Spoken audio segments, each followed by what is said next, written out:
All right, what's up? What's up? What's up? What's up, y'all? It is me coming back at you again with another live hangout vid. First things first, I want to tell everyone I want to say to everyone out there on my commenters, my subscribers, just have a safe and very good weekend. Promise to make sure you guys stay out of trouble, the norms. Um, but meanwhile, over the next weekend, which Erislandy Lara and Erickson Lubin fight is going to take place. I'll be um, helping broadcasting a local basketball game here in LA. So I'll be taking a gig doing that to host it live for a brand called Ballers TV. So that's an independent media broadcasting company. I'll be doing that next weekend, not this weekend, but the next weekend after this weekend coming up. So I'll be busy next weekend, so I won't be on here. So that would be that. Whatnot. So what's good, MBT? What's happening, Charlie Brown? MBT, man, we gotta chop it up, man, because I know you picked Joseph Parker to win this fight. So I would like for you to come on here if you want to help break it down for all of us, man. If you're up for it. 1 2 2 4 5 2 9. What's going on, sister? I'm doing all right, sister. I'm enjoying the merry life while chopping it up with the fellas behind the scenes or online, on the live chat. It's a never ending story there. And by the way, the honeymoon is going to be the next couple months. I can't wait for it. Um, so yeah, so let's go ahead and chop this up real quickly, and then I'll bring some guys in. Anthony Joshua and Joseph Parker fight, which is a very anticipated heavyweight bout that's going to come up tomorrow. Can't wait for it. I'm looking forward to it. Of course, on the undercard is David Price versus Carlos Takam. No, not Carlos Takam. Alexander Povetkin versus David Price, which is the undercard heavyweight bout that's coming up as well. And then, of course, I'm going to go ahead and get into some other news, like Gennady-Golovkin and the Canelo-Alvarez situation, and an impossible opponent just in case the Golovkin and Canelo-Alvarez fight may get postponed. And let me get to that real quickly. Let me start with that first. First things first, the Gennady-Golovkin and not Spike O'Sullivan, which I just jumped the gun on this one. Okay, so Gennady-Golovkin versus Canelo-Alvarez bout for May 5th is going to be canceled from the looks of it, and let me explain why. The Nevada State Athletic Commission Executive Director Bob Bennett has issued a complaint to further investigate the situation with Canelo Alvarez's clenbuterol drug testing controversy. Not only that, the complaint has also pushed back the hearing that was scheduled for April 10th, which is about a couple weeks away, to I think April 18th. So it was pushed back 1 week from the scheduled date, and tickets are now being refunded to those customers who've already purchased them for the May 5th bout. MGM Grand Resorts has now begun issuing that. So from the looks of it, this fight will be called off, and it will be postponed from the tentative schedule September 5th, according to several reports. Now, this is not definite. This is not definite. Let's not get it twisted. But from the looks of it, it's a very, very, very high probability. I would say about 95% chance that this fight's going to get canceled. And as a result of that, Golovkin and his team have made a commitment that they will go ahead and have Golovkin fight on May 5th. On May 5th, no matter what the outcome of the hearing with Golovkin, with Canelo and Insack. But the idea floating around, the replacement opponent is Spike O'Sullivan. That's the opponent that's been being looked at by Golovkin and his team. I know some people are going to get upset about this if this is the case, if this is actually if this is the high probability here, because Demetrius Andrade, Danny Jacobs, and I think a couple more other middleweights have threw their names into the hat, into the mix, where as replacement opponents for Canelo Alvarez to go up against Golovkin for the May 5th date. And here's how I'm gonna take a impartial position here on this. I'll admit to you, I had a conversation with some of the boys. I had a conversation with Charlie Brown, who's in the chat, by the way. And I said, look, man, here's the deal. I'm going to be consistent. If Deontay Wilder, if I got on Deontay Wilder's case for fighting Chris Arreola, I washed up Chris Arreola as a replacement opponent for Alexander Povetkin back in what was it, mid 2016, and I got on his case for taking on that fight on a few weeks notice, then I have to do the same for Golovkin. All right. And because I feel as a champion, you should not take a step back. I know if you look at it from another perspective, look, he's still getting the Canelo fight. You can't risk it getting hurt if you put in a live body like Andrade as a replacement opponent, because he may risk his biggest payday given the fact that he's at the end of his career. So I can understand that situation. But me personally, I'd rather him face somebody who's much more worthy of a title shot than Spike O'Sullivan, if this more likely is going to go down. Because to me, I think that's just, honestly, it's a really step back. I know the bigger picture is that he's going to fight Canelo anyway, regardless of whether they're going to, cancel the fight or not, which is heading down, which more likely is going to be the case. But still, that's just my opinion. That's just my cup of tea. I'd rather see him fight someone who's more worthy, like Demetrius Andrade. I think Andrade and Golovkin would be a damn good fight. It'd probably be a very, very ugly fight. What I mean by that is that stylistically, that's a bad matchup for Golovkin. Horrible matchup. I mean, Andrade can punch. He can mix it up. He's got very good hand speed. He fights in very awkward angles. He's a southpaw. He's got a longer reach. Yeah, that's just a very good reflexes. I mean, that's just a very, very bad matchup for him. But then again, I mean, Andrade is, he hasn't really been. I know he had a fight a few months ago, but he hasn't really been quite as active as he wanted to be for the last few years, given his promotional and managerial disputes over the years. He's made poor decisions, which cost him lucrative deals in certain bouts, and changed up his team, changed up his trainer. I believe. I think he still got his same trainer, but he just made some poor decisions. But him, if he is granted the Golovkin fight, I see why not. NBT says that I heard Triple G might be fighting someone unknown prospect instead. I what really a prospect? And his prospect name is Jamie Gona, if I'm pronouncing his name correctly. Is that him? Never heard of that guy. Let me go ahead and look him up. Let me look him up. So Jamie Mugua, I think I pronounced his name correctly. He's from Tijuana, Mexico. He's a middleweight. Yeah, his name is floating around too. He's got 28 wins with 24 KOs. So he's a 154-pound guy. So he's gonna go up and fight Golovkin at middleweight. I mean, hey, he could probably. I don't know. I mean, looking at his record, I don't.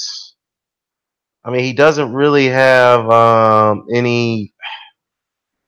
I don't know. I mean, all his wins are, with the exception of his bout in Vegas and Mandalay Bay back in December 2017 against Paul Valenzuela Jr. Johnny Navarrete. I heard of Johnny Navarrete. I guess that's the only guy that I think I could think of that's noteworthy that he's fought. Johnny Navarrete. I'm sorry. And he also fought Paul Valenzuela Jr. I mean, he fought Navarrete twice. I'm butchering his last name, Navarrete twice. But other than that, I don't know about this guy. He's got a high KO percentage, but he's 154 pounds. So he's going to go up in weight. And then again, Andrade is 154-pound guy, so naturally 154-pound guy. So who knows? Who knows? But I don't know, man. A prospect getting a middleweight filling in. I mean, god damn it. I mean, I don't know about that one, man. I think if Triple G's team make that move, they're gonna get ridiculed for that. And then again, I can see why they're doing it because they don't want to risk Golovkin getting hurt before the Canelo bout. But at the same time, it's like, look, you're a champion. You should be fighting someone who's a little bit more northworthy than Jamie Magana. So I don't know. I don't know about that. When Billy Joe Saunders said yeah, I know he threw his name in the hat in a bit, but the problem is that he's injured right now. Then Frank Warner already ruled that out, that he won't be able to fill in that May 5th date because he's still got a scheduled bout against Mark Murray, and that fight is still scheduled as planned. 12245529 says Andrade is really good, but it's sad to see his prime being wasted. Yeah, exactly. And I just mentioned that on not too long ago. It is sad to see his prime years being wasted. But then again, he's still a live opponent. He's still a live body. He's still undefeated. He's still a very awkward fighter. He hasn't really taken much damage. Of course, that's if you're looking at his recent opposition over the years. I mean, his opposition is not quite that bad. It's just that the debate is whether are they really that are they world beaters? I mean, they're okay, but I wouldn't say they're world beaters. Like Jack Kalki and what is his name? Willie Nelson. I mean, they're okay opponents, but he fought. I think he fought. What's that guy? The tall guy, Fox, in his middleweight debut. So, I mean, I think Fox was undefeated when he fought him. I could be wrong. But let me know in the comment section when he fought Fox. Was Fox an undefeated fighter? I'll go back and check. Tony Yayo, what's going on, man? He says that Spike O'Sullivan is gaining steam on boxing Twitter, though. Yeah, his name is starting to come up as a last-minute replacement, and he did express that he really wants to step in and fight Golovkin. But look, I mean, Spike O'Sullivan, he's a very tough guy, yes, but at the same time, his style is tailor-made for Golovkin. I expect Golovkin to get him out of there no later than 5 rounds. He will stand there and trade, but I don't think he has enough power to gain Golovkin's respect. You know what? He probably can because he can hit. I give Spike O'Sullivan credit. He can hit. He can crack. But I just don't think he really has the skill set to withstand the barrage and the pressure style of swarming style of Golovkin. I really don't think he has it, to be honest with you. Tony Ayu says, I really don't want to see Spike since he dismantled Eubank. He was dismantled by Eubank Jr. Yeah, I mean that's another thing too. I mean, he put up a good effort against Chris Eubank, but again, he doesn't really. I don't know. He doesn't really worthy a title shot, to be honest with you. I really just. I mean, that's just my honest thoughts. But in all fairness, look, he beat Antoine Douglas, but I mean that Antoine Douglas is really you can say he's pretty much washed up now after his setback against Avatel Kurtzky, who's now under a RICO investigation by the feds. Sad. I mean, that guy was really looking promising. I'm a small, stocky middleweight, but he was supposed to fight Billy Joe Saunders. And I mean, I think Billy Joe Saunders really would have really beaten him, schooled him, but still, though, I think he would have made it tough for Billy Joe. But I mean, other than that, I mean, Antoine Douglas was pretty much his best win on his record. He lost to Eubank, and then he had a setback against Billy Joe Saunders as well. So I don't know, man. I don't know. MBT says that hopefully Canelo can get his decent suspension, like at least 15 years. That's cold, MBT. That's cold, man. 1224529 says that. Dan, what's your stance on Thurman when you finish? Oh yeah, I heard them. Thurman, I heard he's suffered another injury to his hand. I don't know, man. It seems very odd to me that this guy keeps getting injured during the middle of his training camps. I don't know what it is. I don't know. I mean, I'm not saying he's lying. I'm not saying that. I'm not insinuating that at all. So please, people, don't quote me on that. But it is worthy. To question, or noteworthy to question, what's going on with this guy. Is he getting the proper sparring? Is he taking it easy on his sparring partners? I mean, is he doing the proper? I mean, again, is he doing the proper training? I mean, he seems to get hurt every single time in training. I don't know, or middle training camp. I don't know what's going on with Keith. I mean, look, he can't be continue to pushing these fights back, man. In fact, I don't think they still even have an opponent for him yet. I don't know what's going on. Let me see. Let me look at the details of that hand injury. Let's see. Keith Thurman. It's Keith Thurman. Let's see. All right, so Keith Thurman injures left hand in training. So his fight in May is called off. Okay. So the May 19th fight that he's scheduled for is called off. And yeah, man, this is gonna. He's further. Dude, he only fought once last year. And yes, he had his elbow injury or something like that, or shoulder injury, something like to that nature. I can't recall what it was, but now he has a left hand injury, and now he's pulling out his fight from May 19th. The dude, this is just not good, man. He's got to get active. He's got to get back in the ring, man, because he's losing so many as the days go by. He's losing so much of his prime. I just, look, I wish him the very best. I really wish him for a speedy recovery. Excuse me, damn stuttering, a speedy recovery. But I just don't.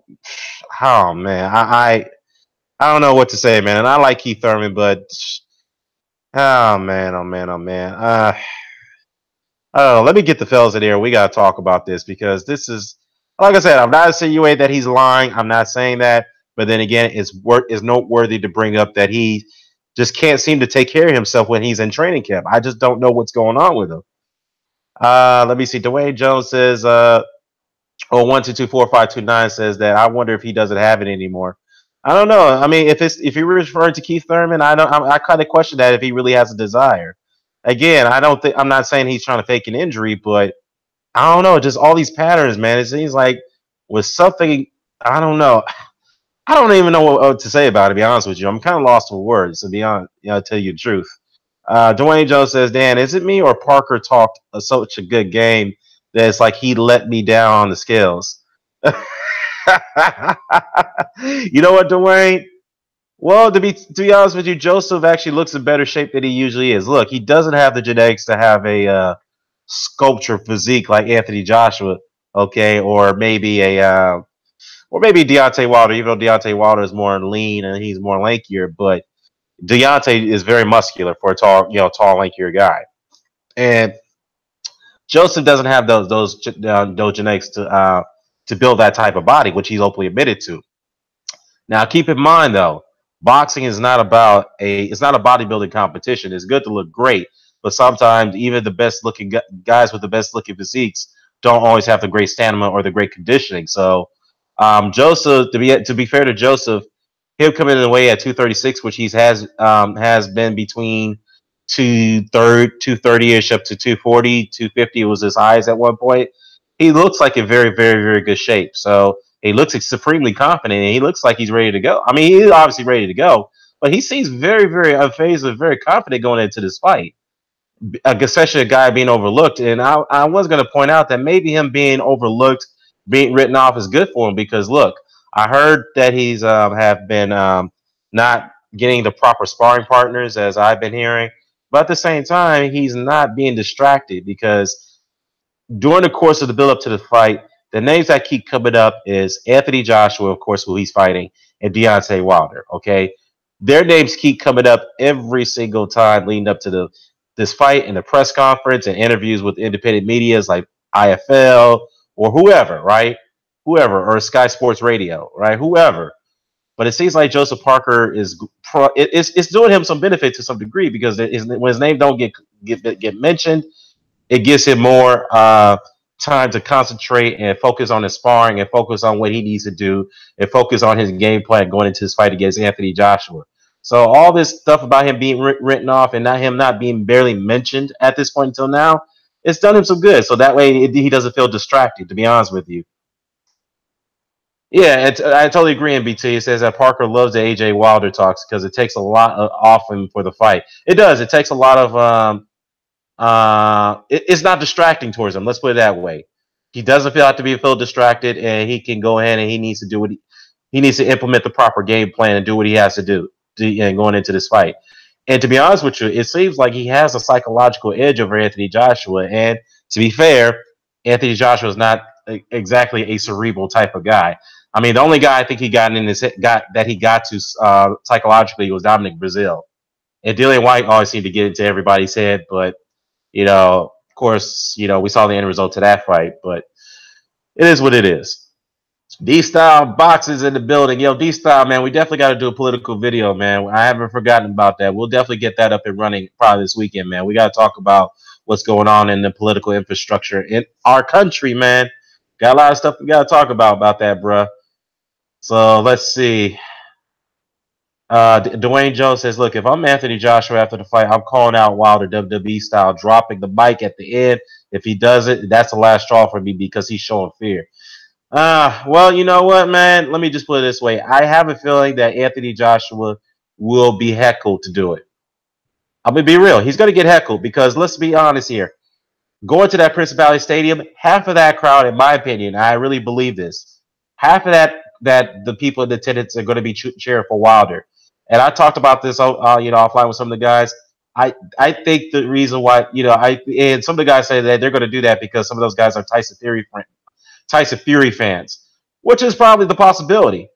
Because that fight's been talked about, in recent months and whatnot. But more so, if he doesn't mention Wilder's name after he beats Joseph Parker, if he gets to Vassal, then if he doesn't mention Deontay Wilder's name or calls him out, yeah, he will get heckled. He will be not get ridiculed online by social media people, podcasters, but he's definitely going to get ridiculed by the Principality audience who's attending the fight.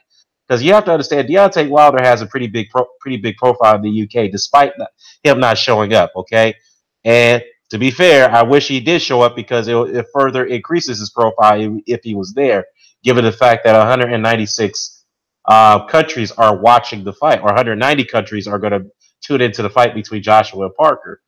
But at the same time, since he's not there, his name's still getting mentioned. He did an interview just a few moments ago, I say a few hours ago, with IFL TV with Kuga Gassis, which people don't even realize, I believe. So, yeah, it works in both ways. I wish he was there, but at the same time, his name's still brought up after the weigh-in, which is amazing. You got Lawrence Coley bringing his name up. You got what's that sports writer over there in the UK that I think it was John Powell who mentioned his name. You have Anthony Joshua who mentioned his name too in the weigh-in interview. I mean, everybody's mentioned the guy's name, even though he's not there. So to me, his profile is still there. It's pretty big, but at the same time, it could have been a little bit bigger if he was there to show up. So, I look. It's astonishing to me that him not being there, and people still are mentioning his name rather than Joseph Parker, which is, to me, I don't know. That's kind of a very unique situation. Let's see, Fanon, what's going on, Fanon? Fanon International Boxers in that chat room. So Fanon is in the building. Malal, what's going on, Malal? Man, it's been a while, man. It's been a while since I seen you, brother. It says that Dwayne Jones 236s was their targeted weight, and Joseph looks great for Parker. He doesn't have an AJ type of body. Yeah, exactly. He doesn't have the genetics like AJ as far as being a sculpture physique. But then again, he looks in fantastic shape, and he looks very, very confident. And to me, a lot of people are writing him off, and I said, look, I think it's a big mistake to write this guy off because looking at him and looking at the way he's been training, this is going to be a very, very difficult fight for Anthony Joshua, and I don't think this is going to be a walk in the park for him. Some people, I did say it's going to be I'm just going to stick to my promotion. My prediction is going to be a late stoppage for Parker. I'm sorry, no, for Joshua. But I won't be surprised if this fight goes a distance. So, and Anthony Joshua is going to have a very difficult time dealing with Parker. Very difficult time. Wilder's doing a ton of media and was on the Breakfast Club. Yeah, he was. He did an interview with the Breakfast Club today. I seen that too, and he also did another interview with another TV show today. And he just did an interview with Kuga Gassis too over IFL TV. So I suggest you guys tune into that interview after if you have a chance to, and you guys can give your thoughts on it. Let's see.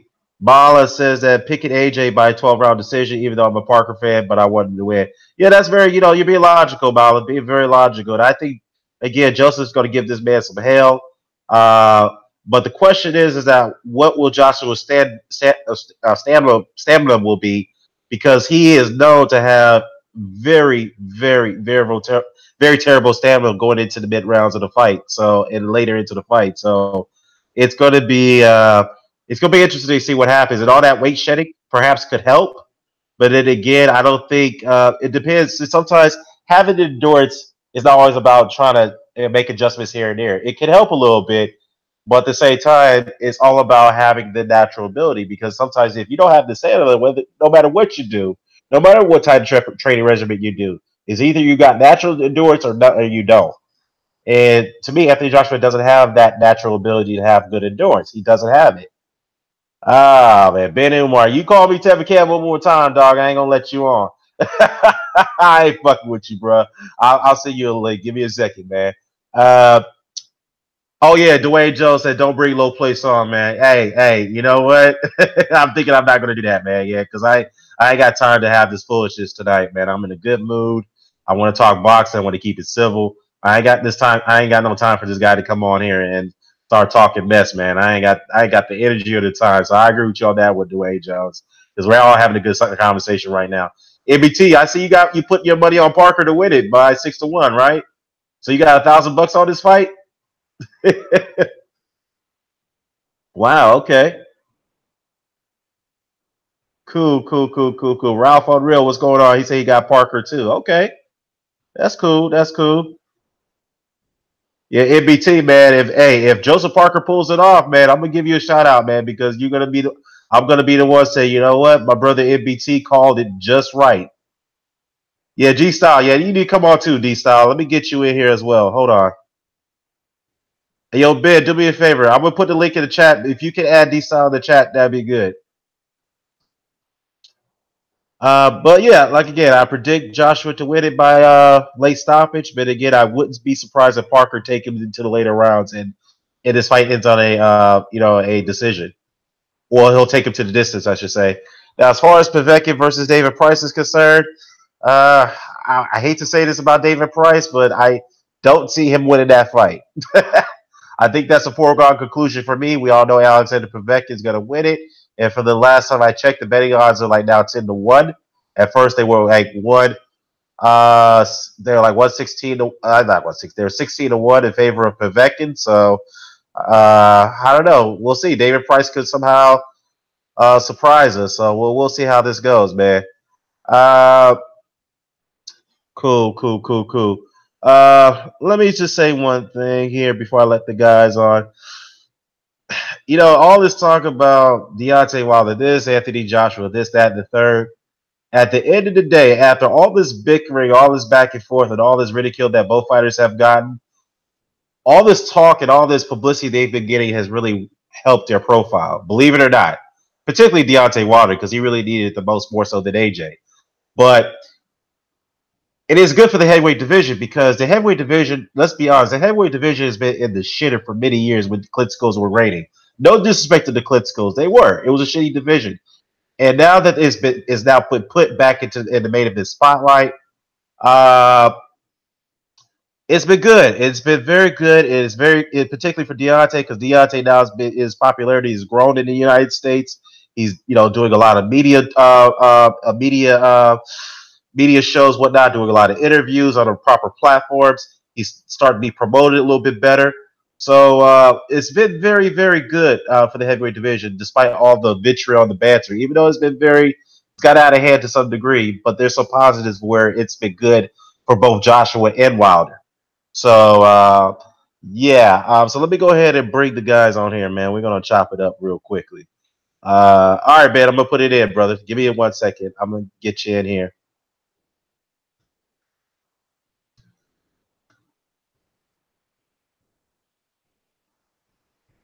All right.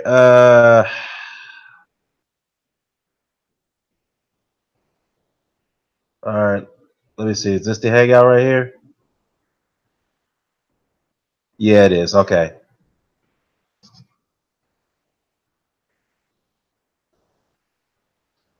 All right. Let me see. I can get EJ on here, man. EJ need to come in as well.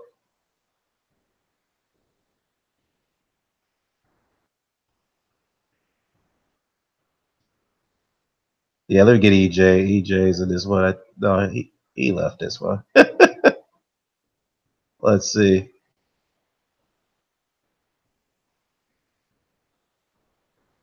Let's see. EJ boxing live.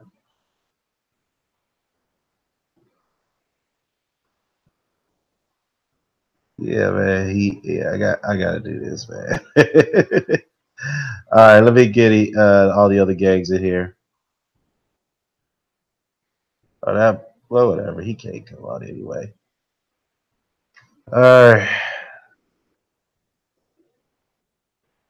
All right, guys, do me a favor. I don't need no low place on madness today, man. I really don't. I really don't. I'd rather keep it calm. I keep it civil, man. I don't need no madness from him. All right. What's up, Kiwi? What's going on, brother? Kiwi Boxes in the house, man. Yeah, man. I was just talking about Joseph, man. I was just mentioning that he's supremely confident. Now it gives me, it's giving me a little bit of a different perspective onto the fight, man. I really think uh, that he may have a shot to beat Anthony Joshua, even though I'm still picking Joshua to win it.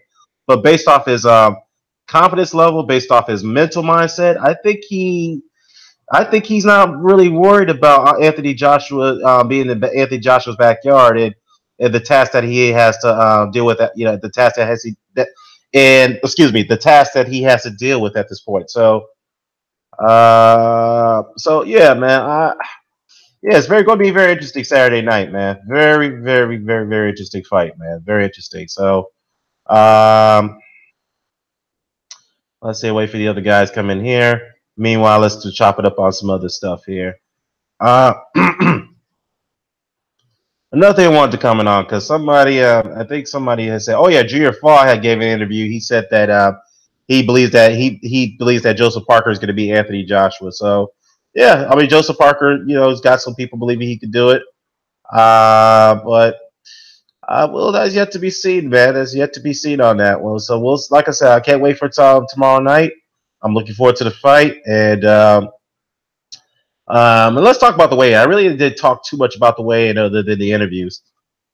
Uh, Let me see. Kiwi says, "Yeah, I'm picking AJ on points, but if Joe can put it all together, he could definitely win, in my opinion." Yeah, I think like I said, man, the combination punching and him constantly moving, that's going to be very, very difficult for AJ. Now, let me just not get it twisted down. When AJ fought Takam, I know people want to mention that. Well, he took on Takam on a 1 week or 2 week notice, but still, though, the awkwardness of Carlos Takam really gave Joshua a tough time, even though he was dominating the fight. But he still had a tough time, and his endurance once again was put to the test, and it failed. And then he got his second win back in a couple late rounds, and whatnot. But still, Joseph could be a bit awkward for AJ. He can, and I don't know how how it'll be interesting to see how AJ, how Anthony deals with the combination and the hand speed punching of Joseph Parker. So that right there is going to be very telling. Dwayne Jones says, "Damn, with the same confidence, do you think Parker would beat Wilder?" Ah, man, you know what? I give Joseph a chance to winning that fight, but I don't know, man. I have to lean towards Deontay on that one, just like I'm leaning towards AJ. Uh, but yeah, with the confidence, I do give him a chance of beating him, but I don't think he will. I think Wilder will win that fight.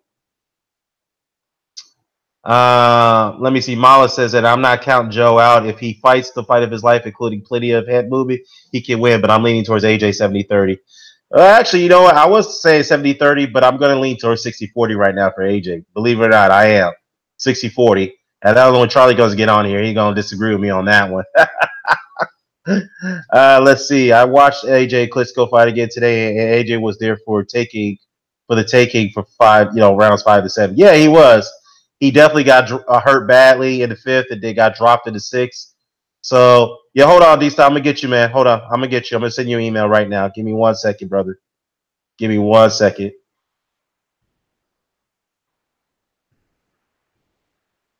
Yeah, guys, no low place ain't coming on today, man. I can't deal with his banter right now because I ain't got the time or energy to deal with it. I just want to have a cool conversation. No, no, none of this a vitriol. Not today. All right, hangout link.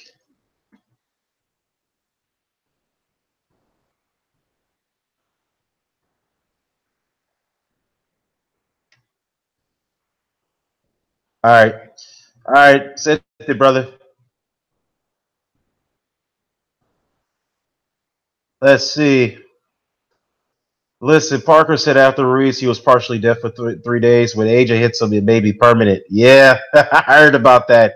I guess those temple shots really did him in. So he got to be careful because AJ does crack a lot harder than Andy Ruiz. So yeah, he's got to have to be very, very careful about getting hit by AJ in the head. So MBT says that general consensus believe AJ destroys Parker. I'm not super confident Parker wins, but I struggle to see him not being at least his second toughest fight. Yeah, absolutely, absolutely. I mean, that's a very logical point there. Even though you got money on him to win, but that doesn't mean you're super confident that he's going to win. You do have to give him a chance, and you do see how he can win and how he can exploit Anthony Joshua's weaknesses a bit further. So that'll be interesting. I think some of his weaknesses will be exploited even further in this fight. I believe it, but I would be damn surprised if Anthony Joshua gets Joseph Parker out in less than 3 rounds. I'll be very shocked, or maybe maybe less than 3 rounds. I'll be very shocked if he does. Let's see. Mala says I think AJ will probably win, but I think it'd be competitive and go into the late, at least 8, and I'm expecting 12 rounds. Yeah, I expect that too. Now, well, actually, I expect him to take TKO no later than the 11th round. But I'm not surprised. I won't be surprised if he goes the distance. In this fight, which I know some people are going to look at AJ. They're going to condemn his performance if that happens because he is expecting to blow away Parker in this fight. So, D-Style, what's going on, brother? What's going on? How's the sound? Can you hear me? I can hear you fine, brother. Awesome. All right. Got a new mic. I'm not sure if it's the mic or the mic from the computer, so it is what it is. No. You sound perfectly fine, man. So your mic is good. Your mic is good. So man, how do you sum this up? Did you take a look at the weigh-in today between Parker and Joshua? I did not. Actually, man, I've been working all day, so. Well, I mean, I'm not rich like MBT boxing. You know, I gotta work for my money. I hear you, but just to keep you up to speed, brother. Joshua trimmed down 12 pounds less than he trimmed 12 pounds less than he was against Takum. So he went from 254 to 242, which makes him look a lot slimmer than he was before. And then Joseph Parker came in at 236, which is usually he comes in at sometimes. So do you think that's going to do Joshua well going up against Parker? And how do you see this fight? Okay, I can only speculate, but I believe, although I would have to see him in the weigh-in, but I believe that if he's coming slimmer, he wants a little more speed against Parker, who has a lot of hand speed.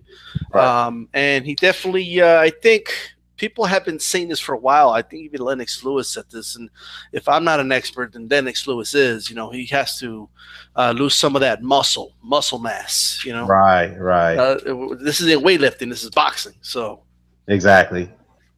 So it's not a bodybuilding competition. Then again, like I said earlier, you could have the best sculpted physique in boxing as much as you want to, but at the end of the day, it all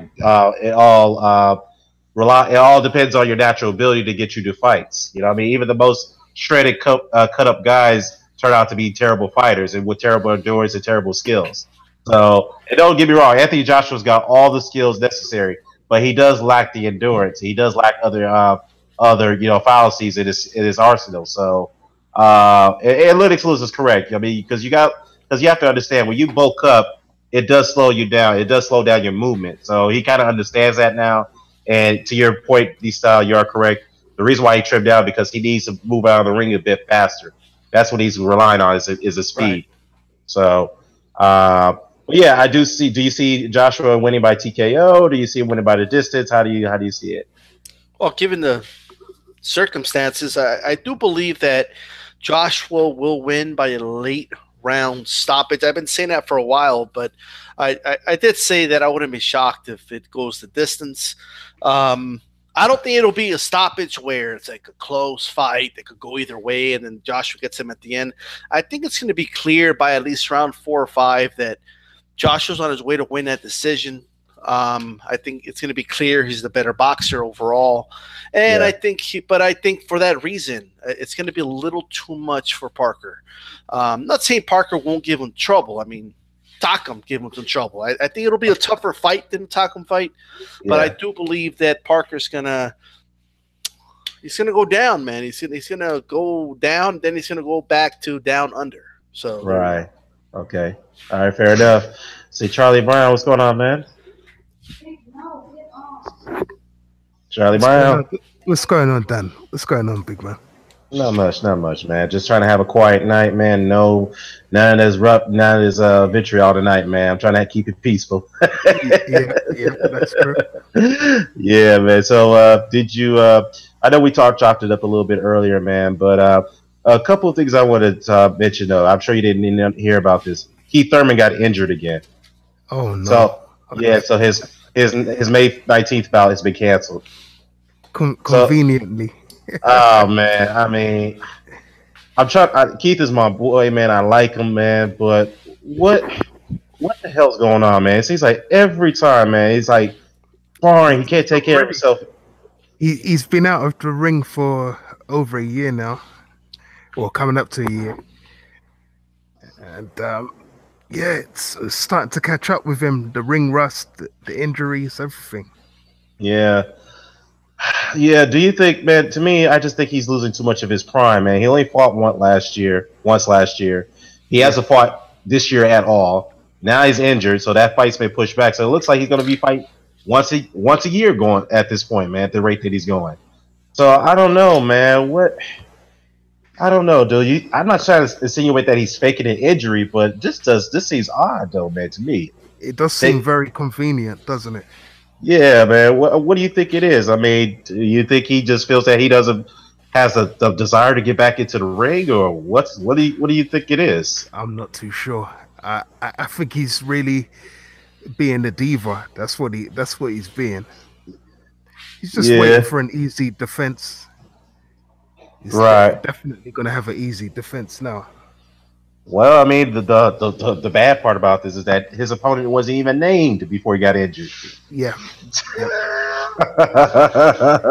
I mean, dude, man. Oh man, I don't know what to say. D style, do you have anything to say about this, man?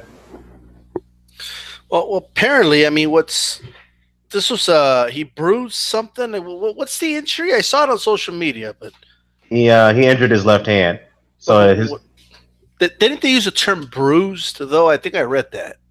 I did read that too, but they said injured, so now they kind of changed it up to be injury rather than Oh, okay. bruise. Oh, Keith Thurman's Yeah, got a boo boo. Okay, look, man. Okay, Keith Thurman. If apparently not healthy enough to be a fighter, then so he's just he's more fragile than a chandelier, and I know that's gonna piss off a bunch of Keith Thurman fanatics because I consider myself a fan of Keith Thurman. I like watching him fight. I yeah, wish him nothing but the best. I'm just not a fanatic. I'm not a fanboy. yeah, But the dude definitely he's got to get in order, man. You got to be a professional and get in order. yeah, I understand, right? Injuries happen, people could get hurt, but yeah. it's just either Keith Thurman is the unluckiest man alive, or there's something going on. Yeah, exactly, man. It's just a pattern of injuries, man. And it seems to happen every single time he's in training. Yeah, I just don't get it, man. I I really mean, if he's don't. not healthy enough to be a champion, then it's time to give up those belts, because there's other Hey, guys that don't have a problem going through a training camp and not, getting a bruise and then right. getting caught, sparring and slap boxing halfway around the world. So, Yeah. I think it's, I'm just saying, if Keith Thurman isn't healthy enough to be a boxing anymore, maybe he should retire. Yeah, well, you know what though? Kiwi Boxer echoed your same sentiments, man. He's like, look, Thurman's a fucking pussy. He should be stripped for his title for having no nuts. I'm like, damn, Kiwi, that's kind of harsh. I mean, look, I remember when George Foreman was asked once, George, what you do like when you had an injury? He said, hey, you just rumors will come out, people talked or whatever, and the media will try to get it out of you that you're injured or not.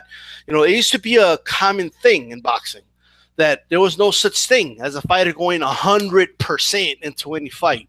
That's true. It's just an injury's going to be there, and I'll never forget George Foreman saying, if he really did have a messed up hand, he'll rather his opponent not even know about it. He didn't even pull out of a fight or anything, and I'll never forget it. He said, "I just smiled and said my hand is just fine," and that Yeah. mentality isn't there with these fighters nowadays, man. It just isn't. Now, I'm not saying, don't get me wrong, like if you have a torn ACL, I'm not saying, get in that ring, Yeah. but, oh, I got a bruise, or I got a boo-boo, I got this, my elbow hurts, or, all this crazy stuff that used to just maybe postpone fights. is now, guys are out of the ring for over a year now. You know, like I can't fight unless I'm 100%. I gotta feel 100% no matter what to fight. Yeah, well, you know what? That's the thing, though. When you fight, as long as when you start fighting a type of competition, you're gonna take shots, man. Yeah. You're not. I agree with you. You're not gonna be 100% going forward. You're gonna have some nagging injuries going into fights. You just gotta suck that out. You think Sugar Robinson was 100% for every one of his fights? Hell no. He never was 100%. You think? I mean, Joe Frazier fought half blind for half his career. He hid that from people, so they don't stop him from fighting. Right. Nobody knew about it. You think Muhammad Ali was 100% every single time he went to the ring? No, he wasn't. I mean, look, Larry Holmes fought Ernie Schaefer's Ernie Schaefer's in a rematch with the injured shoulder. I know what people are going to say. People are going to say, "Wow, no, today's different. This, that, and the third." Okay, let's just go back a couple years. You think Mayweather was 100% for every single one of his fights? Nope, he had his hand injuries. He went in with Manny Pacquiao 100% for every single one of his fights. Every single one of them. Nope, he's had shoulder issues. De La Hoya, Trinidad. I mean, I could keep going on. Like I could keep going and going. I could say the name Lennox Lewis. I could keep saying names. You know, again, I have to repeat myself. I'm not saying you tear an ACL or you have a very serious injury. Okay, I get it. Get better and get back in the mix. But this whole if it's true that it's something that was bruised and. Get the hell out of here, man. I don't know. Hey, but Rambo9 in chat says, hey, Showtime jinxed a lot of upcoming fights. So far, I've counted 5. So, I don't know. I mean, you're talking about Figueroa and Broner, but that fight got rescheduled to Broner and Vargas. So, that's one. And then Thurman's, now that's got canceled. Then you got, what's the other 3 that got canceled on Rambo? I can't recall. But anyways, though, Boxing Square is in the chat. What's going on, Boxing Square? He said, "Hey Dan, enjoying the stream, but you may have missed it. But what's your take on Price and Povetkin horror show? Price of Povetkin horror show or upset?" Well, Boxing Square, I just say it's a horror show, man. I'm being honest. What are you guys thinking about that? Price of Povetkin, how that plays out? Price versus Povetkin? Yeah. Horror show, or it's going to be a huge upset? What do you think? Horror show. D-style? Is this a serious question, or is this where I say a joke? Is this where I say, upset of the year? What do you want me to say? Definitely Povetkin by Povetkin Smash. Well, look, man, if David Price can pull it off, Mala's giving David Price a chance. He said Price is KO inside 3 rounds. Or, Marlon, are you saying David Price is going to win it in 3 rounds by KO, or is he going to lose by KO in 3 rounds? I'll tell you what, if Price has a shot, it is in those first rounds. I'll give him that. He can, he has I guess, an outside shot, but outside of that. Yeah, well, Rambo says that Canelo-Golovkin canceled, Crawford Horn rescheduled, Charlo versus Centennial rescheduled. Well, those actually are not Showtime fights except for Charlo versus Centennial. All right. So, Canelo versus Golovkin will happen on May 5th. I could guarantee that. And yes, it's going to happen. Okay, it's just a dog and pony show. That they're just playing along. They're playing the system, so they could say we did suspend them. We suspended them for 2 months, or whatever it is. But by golly gee, it just so happens that his suspension ended, on May 4th, or whatever, So the fight's gonna happen. I don't know about that one, Charlie. Think it will. Neither, man. The fight's gonna happen, nah.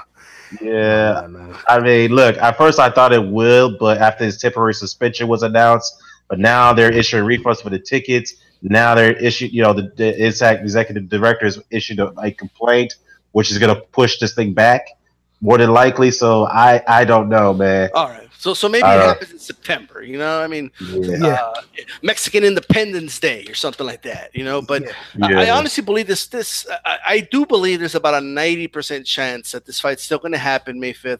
So they issue refunds. Once they announce, okay, we're reselling the tickets, guess what's going to happen? Yeah. They're going to sell out again in a couple That's minutes. True. That's true. You're right. They know that. If anything, they'll sell them for more. You know, like it's just the way it is. You know, so they're going to use this to their advantage. They're going to use it to promote the fight. I don't think it's right. But now they're selling it as, oh, there's bad blood. Yeah. You know, like Gennady Golovkin said mean things about Canelo because Canelo tested positive, and Canelo called him a pussy. And you see all this stuff in the media, and it's pumping people up. And you know, there you go. They're going to use it to their advantage. They're going to make money off of it. It's the way it is. I do believe that they'll do something. Canelo will pay a fine, and and the fight will happen. If not in May, it'll definitely happen in September. No doubt about it. Well, let's just put it this way, man. It's going to happen. I know, though, by the way, not to cut you off, but go ahead. I've been about 10 pounds overweight. I got to go to Mexico, you know, to get some of that meat. You know what I mean? Because I got to shred some of those pounds, if you know what I mean. Well, let's look at it this way. It's going to happen one way or the other. Either it's going to get canceled for now, or it's going to be postponed until September, which is late this year. Now, the thing is, though, if Golovkin's team has a contingency plan, so the name that's been thrown out is Spike O'Sullivan. What do you think about that? Thinking him as an opponent for who? For Golovkin? Nah, come on. That's what they're like what? Well, I mean, I guess on HBO, I guess like ESPN special, you know. But the Canelo fight with Golovkin will happen. There's just too much money for it not to. Like again, I'm not saying it's right. I do want to get back to this meat thing though. It can't be true though. I've gone to Mexico. I've eaten that meat. I got in tacos and all this crazy stuff. You gain weight when you eat food over there. I don't know about this whole I ate the meat in Mexico and I was using it to lose weight thing. I don't know about that. Yeah. Yeah. I don't know. I mean, look, it does have that computer situation over there, but the way they're looking at it, say, look, these guys know about that situation. They know what's going on down there. They should have known better because at the end of the day, you are responsible for what you consume in your body. It's the cow's fault. Like, blame the cows, you know? Like, what the cows do? The cows are just, like, standing there, like, for hours a day and just to get slaughtered and they're blaming them. Yeah, you know? I mean... It's the cow's fault. Blame the cows. Well, I mean, to be fair, though, they do use this drug to kind of harvest and grow the animal produce at a faster rate, you know what I mean, than normal. So, but at the same time, as I mentioned, you got to be responsible and more careful what you consume in your body.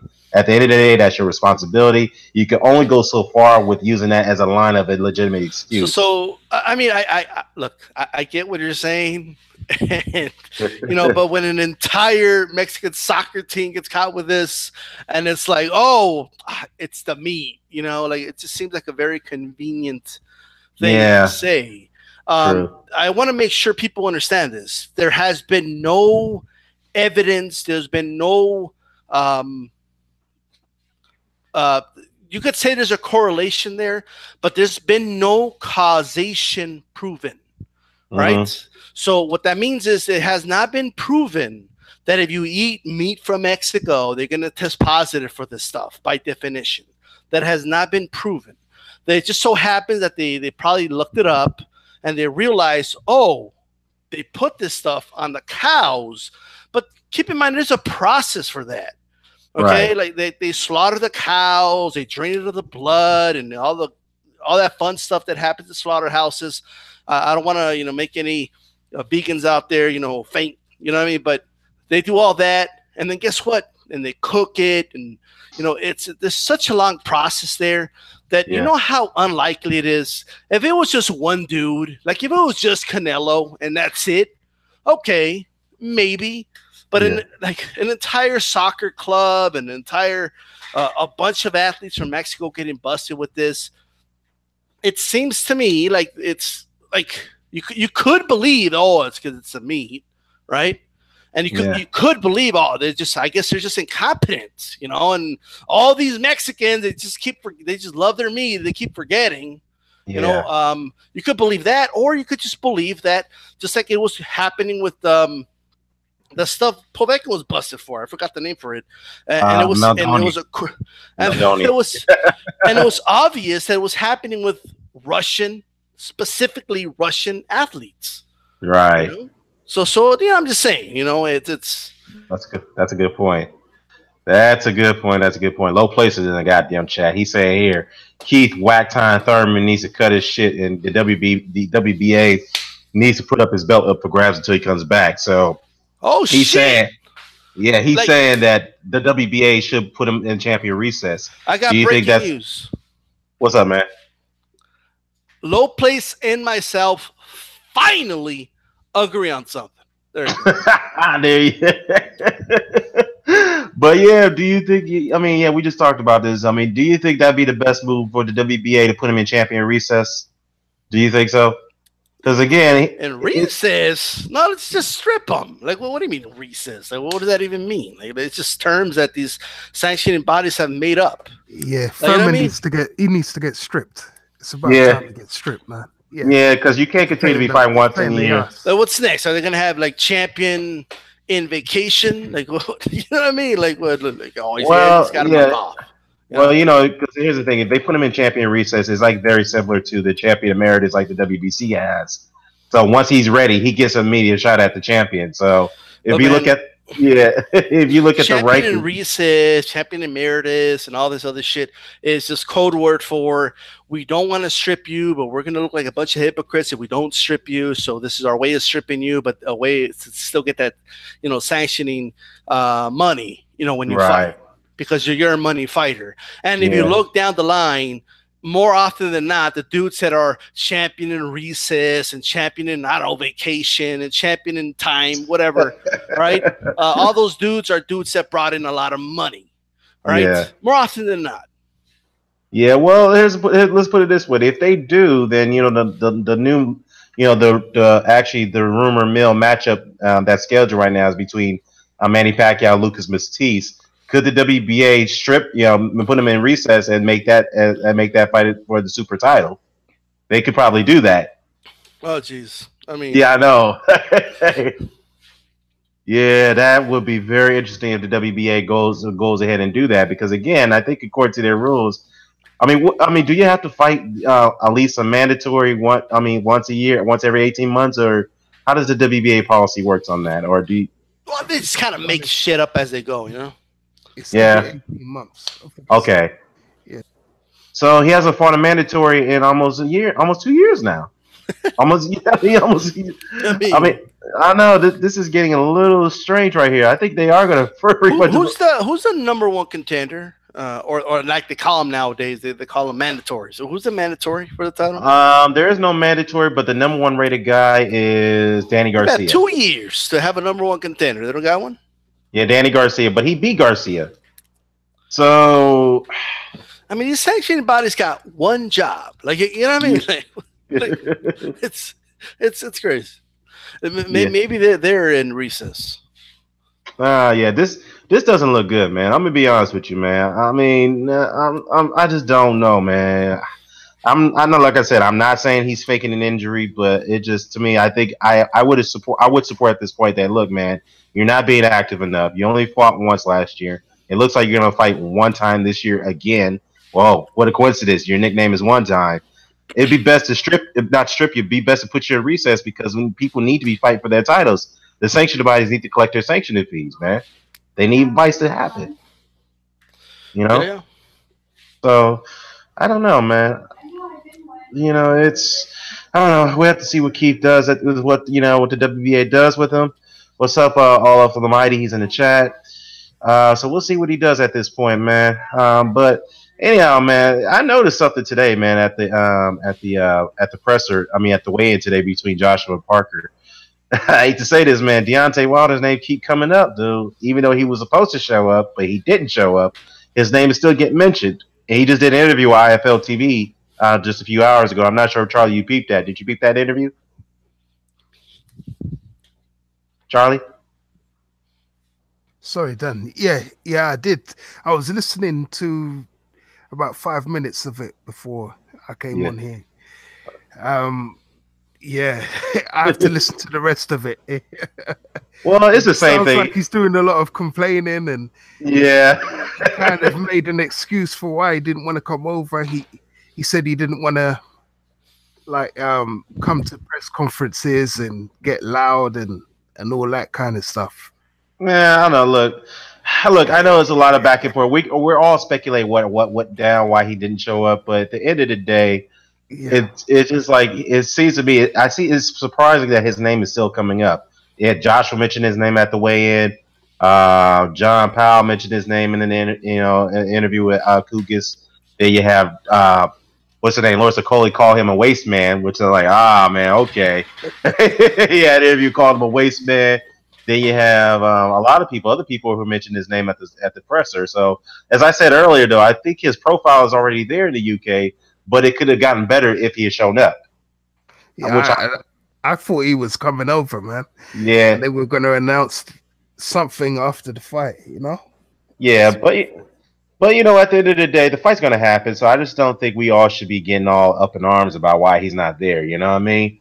It's gonna happen. His name's gonna still come up either way after the fight. If Joshua wins, they're gonna heckle him and say it's because he's been doing a lot of talking, right, for the past 6 months, and he's had a big online campaign. He's got a cult following now. Right. You know that. So oh yeah, we all know that. But hey, look. So he's been talking all that shit for all these months now.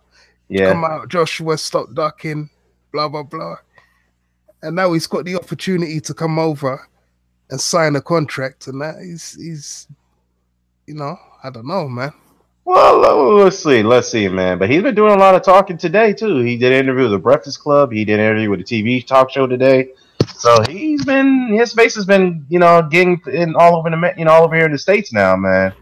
So I mean, look, I just think that his name's gonna come up during the broadcast. They're gonna bring it up after the fight in the post-fight press conference interviews. They're gonna keep his name's gonna come up. His name's gonna come up, man. It's gonna come up. So like it is now, but like I said, man, I think all the hoopla, all this bickering it's just look, the fight's gonna happen either way. So I just find it very interesting that his name comes up in the middle of the interview. Not middle of the interview. Despite the fact that he's not there. Yeah, I know it's strange. It's unlike I film to do something like that, just out of the blue like that. I know. I didn't even expect that interview to go down. I was like, what the hell? Why is it IFL interviewing Keith Thurman? I'm not Keith Thurman. I mean, I'm like, whoa. All right. Yeah. Oh man, that's interesting. But anyway, James DeGale versus Kayla Truax. That fight's been rescheduled for. It's coming. It's in Vegas though, right? Next month, correct? It's supposed to be. Yeah. Can I touch really quick on this Wilder thing? Yeah, go ahead, Lisa. Yeah. What's up? Look, man. AJ better get very used to hearing the name Deontay Wilder. He better get very used to it. It's not going to go away. You know what I mean? It's just not going away. And, the same vice versa. It's these two guys, especially if Joshua beats Wilder, there's no explaining away a reason for the fight not to happen. It's at this point. It's just that there's no explaining that away. Yeah. We could sit here, we could argue all day who has the better resume, who would win the fight. And at the end of the day, people want the fight to happen. Right? Yeah. I agree with you. The fight will happen. It's going to be a big fight. I've been watching boxing almost my whole life. I kind of have an idea when a fight's going to be big. And this is it. This is going to be a very big fight. Yeah. So I'm looking forward to the fight myself. Now, I'm not saying it's going to I'm not like Canelo-Golovkin in it. I don't know if it's going to happen this year. There's a lot of negotiations going on. Both sides want as much money as possible. That's human nature.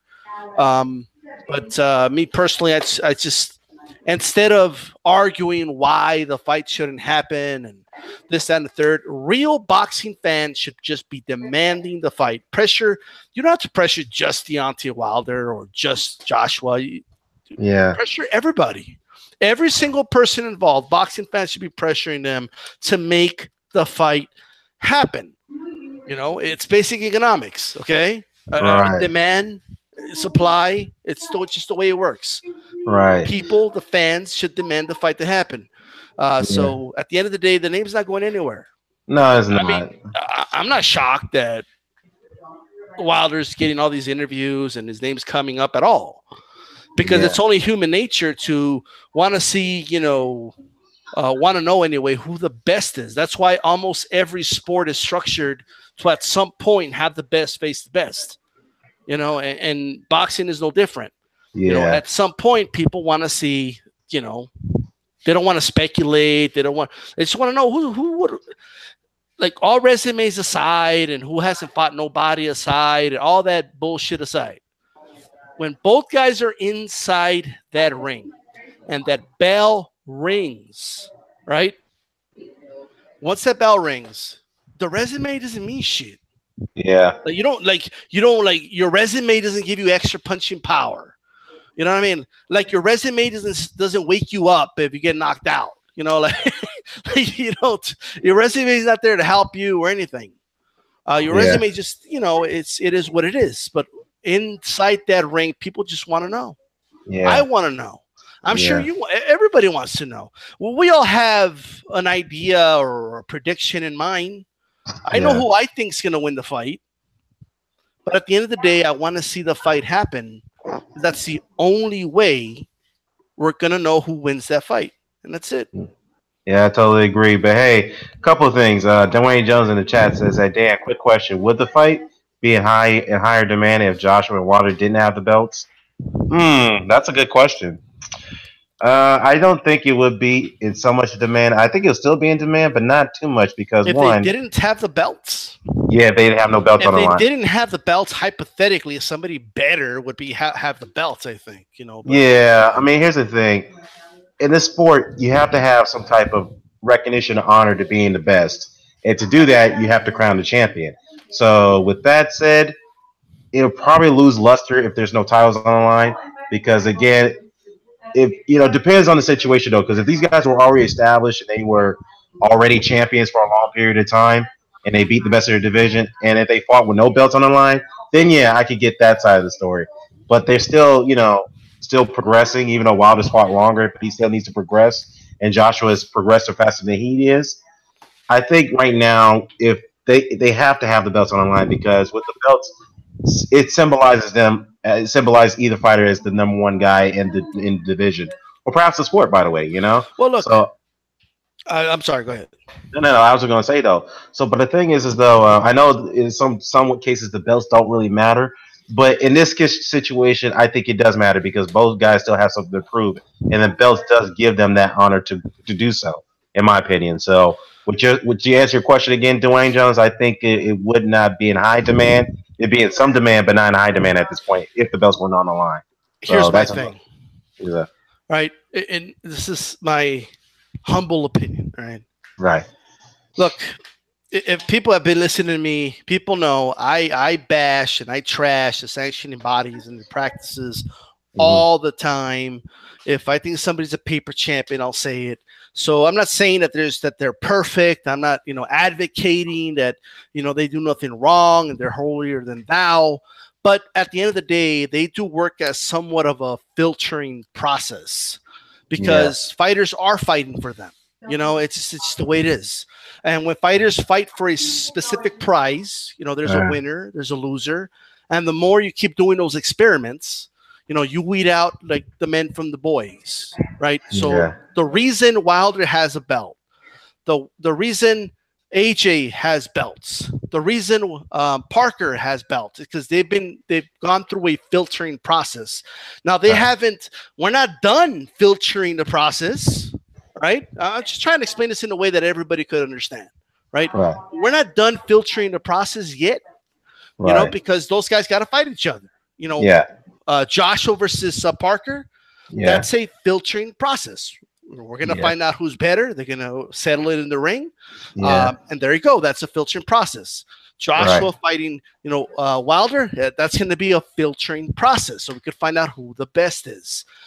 So to answer that question, it'll be kind of, very unlikely that both guys, not one of them would have a belt when everyone's fighting for those belts, corrupt or not. If that was the case, the only way that's possible is if hypothetically there was 2 or 3 guys better than them on top, and then they would have all the attention. Those title holders is who we would be talking about. Wilder and Joshua in that hypothetical would just be two other contenders that just aren't good enough apparently to win one title. You know? Yeah, that's true. That's true. But to make things more interesting, I think that having the undisputed championship for the heavyweight title, it makes it more interesting because we haven't had one in almost 20 years. That the last undisputed heavyweight championship fight was Lewis and Holyfield back in 1999. So it's been so long since we had a heavyweight undisputed championship he fight. He had the WBO. Remember that? Yeah, the WBO, the WBA, the IBF, the WBC titles on the line on the same night. And to my point, just really quick. Yeah. To my filtering process point, right? Back in Lewis's day at heavyweight, the WBO just wasn't part of the filtering process. That's all I want to say. Yeah. It wasn't until it got recognized in 2007. But Ben Newmarker's got in here. What's going on, Ben? Yo, Ben. Yeah, what happened, brother? Yeah, but you break it up, man. It sounds like you outside, man. I'm in right now, man. All right, cool. All right, yeah, but before I get to you, Ben, let me get to some of the guys in the chat. They said that Doug Fisher is saying that Spike O'Sullivan is a good opponent for Golovkin. Of course, Doug Fisher is going to say that because he's a Golovkin fanboy. Let's be real. No disrespect to Doug Fisher, but that's a fact. He's gonna try to prop him and Steve Kim are both fanboys. We all know that, man. Mr. Doc is in the chat saying this fight. Spike O'Sullivan is he's no way of a good replacement for Canelo. No way. Look, that's the name that's been floating around. We don't know for sure, but as D-Style says, he believes that fight between Canelo and Golovkin is going to go ahead anyway. It's just that I don't know, man. Chad Ross is that Doug Fisher's been drinking the wrong Kool-Aid for the last couple years. I don't know, man. I don't know, man. It'd be interesting if they do name Spike O'Sullivan as the replacement for Golovkin.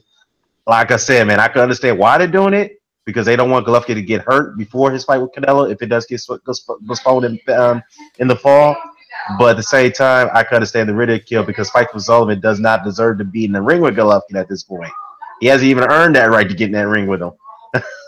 I can understand that argument. But anyways, Ben. By the way, since you make that point, and I know it's kind of you make the point about not wanting to get injured before a fight and all that. Look, staying in fighting shape and being active, it's just to me, helps the fighters just be tolerant to pain and stuff like that, and they could fight through some injuries and they just become accustomed to it. Keith Thurman,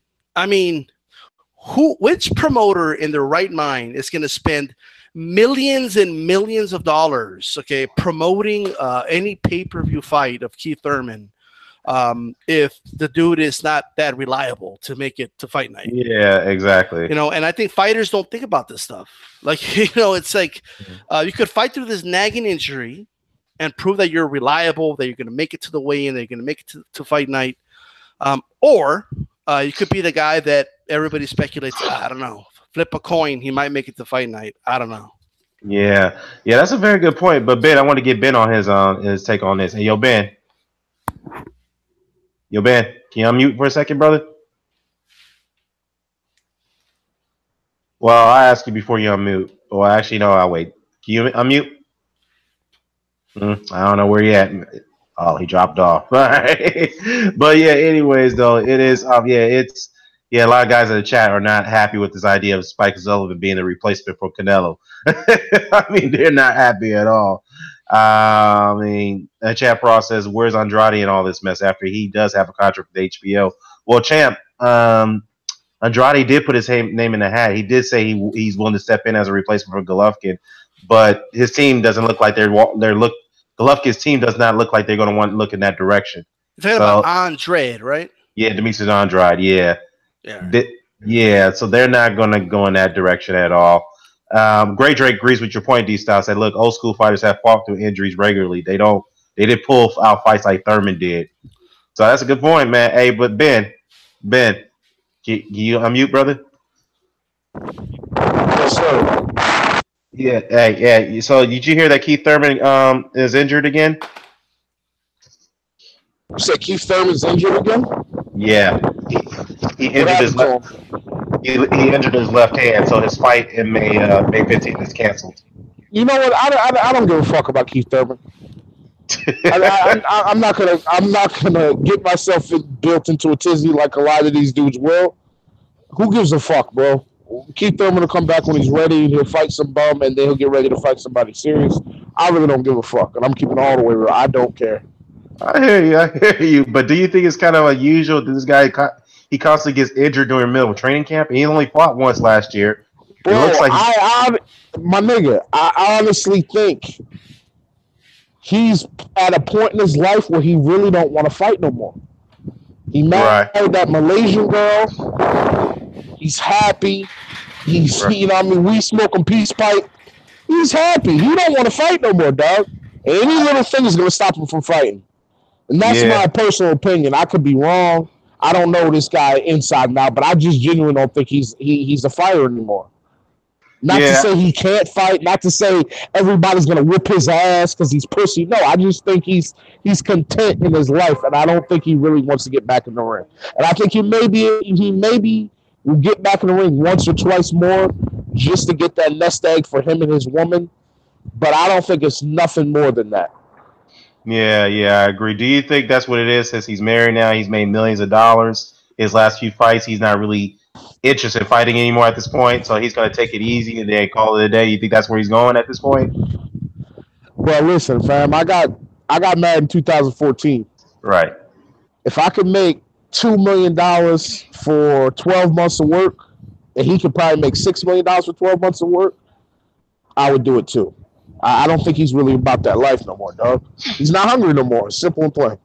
Yeah. But you know, some of the guys that brought up some suggestions in the comment section that Thurman should either get stripped or he should be put champion recess by the WBA. Do you think that's a good idea? You think that's what they should do at this point, since he's not really been that active? I don't know what they should do with him, bro. I honestly don't care. I haven't really gave it much thought process. I'm just getting all the way real with you. I hear you, man. But we were just talking about Golovkin's possible replacement. That's Spike O'Sullivan. Keith, once upon a time, Thurman. Oh, that's fucked up. Yeah, exactly. Once upon a time, the Three Bears, man. This guy, don't worry about him no more. Oh man, I had to put that in chat. Keith, once upon a time, Thurman. Everybody's gonna use that meme, man. But yeah, we talk about Spike O'Sullivan possibly being Golovkin's replacement opponent for May 5th. What's your thoughts on that one, man? I mean, we were talking in the chat earlier. You heard my thoughts on Spike O'Sullivan. I couldn't believe when you said that, and I thought you were fucking with me when you said that. So you know my thoughts on that. That's some bullshit. It better not be pay-per-view, because I'm telling you right now, if they try to keep that on pay-per-view, that will be the worst pay-per-view selling product in American history. Yeah, I don't think. Look, if they make that fight, Pay-per-view. Yeah, they're not gonna put it on pay-per-view. pay-per-view. They would have to pay me to watch that. Right? I know. Exactly. That's what I'm saying. I'm thinking they're trying to replace the whole pay-per-view, keep it going as is. It'll be like pay you for view, you know? Yeah, exactly, bro. Oh man, yeah, that'd be funny if Sullivan gets that call, man, because a lot of guys in the chat are pissed off about that. Even some Golovkin fans are mad. Like, hell no, not that guy. He's not liable to get that fight. I mean, some guys are saying Mariota, who's a regular champion by the WBA, Charlo, Lara, Andrade, Jacobs, rematch. Jacobs said he won a rematch. He said he ain't gonna fight those dudes if Canelo's on deck. Right? Yeah, it's not gonna happen. Yeah, they're not gonna go that direction. They, like I said, if it happens, they look at the Spike O'Sullivan direction, and they ain't gonna get heat for that. They better be ready. They better be ready for that heat. You know, but yeah, man, it'd be interesting to see what's going on. But James DeGale actually fights next week, man. He fights against Caleb Truax, man. How do you guys look at that fight? How do you see that playing out? He fights on the undercard. I'll take that first. All right, cool. All right, look, DeGale, I used to be really, really big on DeGale, but he's let me down over the last few years. You know, I remember when he beat the Matrix. What was his name? Darrell. Yeah. And I was like, man, because I was high on Durrell when he was, up and coming, and it's as an amateur, and then I followed his career and all the way to the Super Six, which he was a letdown there. But and I thought, well, maybe he could come back, and DeGale really impressed me. And I don't know what happened to that DeGale. I don't know. I don't know where that guy went. So, but I got to be honest. I think DeGale takes it. I think he should be able to beat Truax, in my opinion. Yeah, I agree. I think he learned his lessons because he just came out and said that, you know what, he just said that Truax is not on my level, but I'm just ashamed that I lost to a guy like that. So I think he understands now that, look, man, you should have no business losing to a guy like that, especially a fighter at your stature and caliber. I know what I did wrong. I'm gonna go back and fix it. Back in December or November? He lost it back in December. Okay. Yeah. The low place want to link, man. Nah, man, I ain't gonna deal with your madness tonight, man. I'm cool. But I'll tell you what, though, if DeGale loses that rematch, it's a wrap, man. Like it's yeah. Just he could just start making up. It's the new thing, by the way. The guys don't just announce retirement anymore. They're just gonna start making up injuries. Yeah. Yeah. What do you think about that, Ben? I agree with D-Style for the most part. If James DeGale can't take care of fucking Caleb Truax in a rematch, I can understand one fight you walk in, you're a little bit hesitant, you're a little bit complacent, and you let some shit happen. If he loses to this guy Truax, he needs to retire. Because Caleb Truax is from Minnesota, bro. And we know as Americans, people don't know this per se. When you fight in a state like Minnesota, that's where you build your resume. Right. You fight a bunch of bums because there ain't no fighters in those states. And Caleb Truax, for him to be a world champion, it just baffles me. So if Miguel can't take care of him, Miguel needs to retire. Yeah. Yeah. A couple of years ago, Jermaine Tater beat the guy. I mean, come on. Yeah. Washed up one, by the way. Yeah. So I gotta get you guys' vote on this because Low Places harassed me for a link, man. Should I send him a link to come on? Yes or no? It's your channel, bro. It's your call. I mean, your channel. But I tell you what, I'm not going to be pleasant towards Low Place. I don't like him. He's going to get that work. All right. I'll tell you what, this is what I'm going to do. Yeah, hold on for a second, y'all. Hold on 1 second. Send him the link, bro, because send him the link. You know why? Because I'm in the middle of fucking Queens, and my phone may drop any minute now. I may be off the line, so you can get somebody to hang out. Yeah, I hear ya. I'm gonna send a message to Lo. Hey, Lo, I'm gonna let you on, but you got to keep it civil, man. I ain't trying to deal with your bullshit tonight, man. You got to keep it cool, all right? If you're gonna talk crazy, man, I gotta get you off, all right? All right, you gotta give him a disclosure before he comes on. What's going on here? Yeah, you gotta set those disclosure terms, man. Hold on, let me get him in. All right, so give me 1 second. I'll add him back, get his ass back in, because I ain't trying to deal with the madness tonight. I'm keeping it calm. You see, we had a very good hangout, man. We had no madness here. You know what I'm saying? So let me get this dude in. Give me 1 second. Oh yeah. Oh, Randy Savage. Watch your man, Randy Savage. Talking about the madness. All right. Yeah, let me get this dude in. Give me 1 second. Let's see, because he wants to go in on DeGale. That's what he's trying to do. Yeah, he's waiting to get an opportunity. Well, you lose to Truax, you're gonna get torn up. It's the way it is, but yeah. Let me see. Let me see if I can get this dude in here. Give me 1 minute, y'all. Yeah, that fight's just a week away. Wow.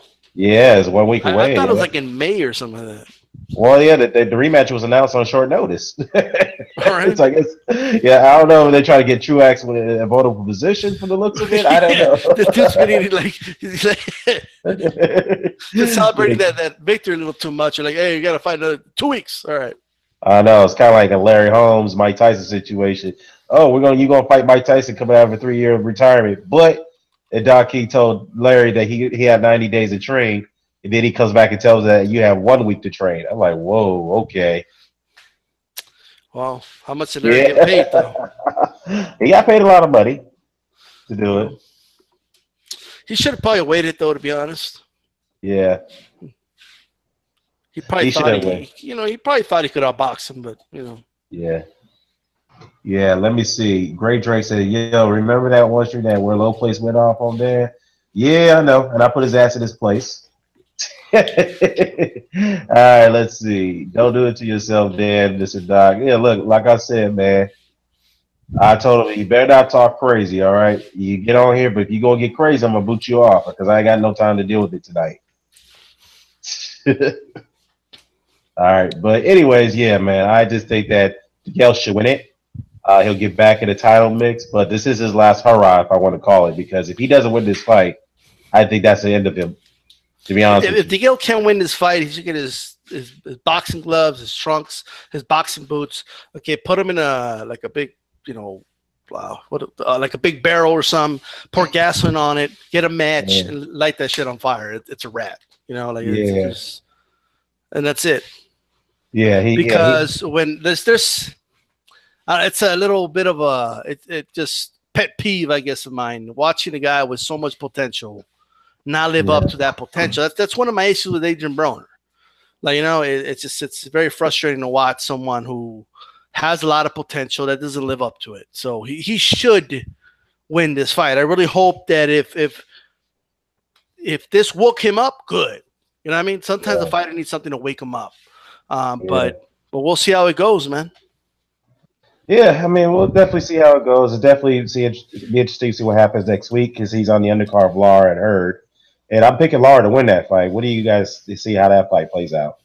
I picked Lara a couple months ago. I'm just going to stick with my gut feeling. In a very, very, very, how can I say it? A very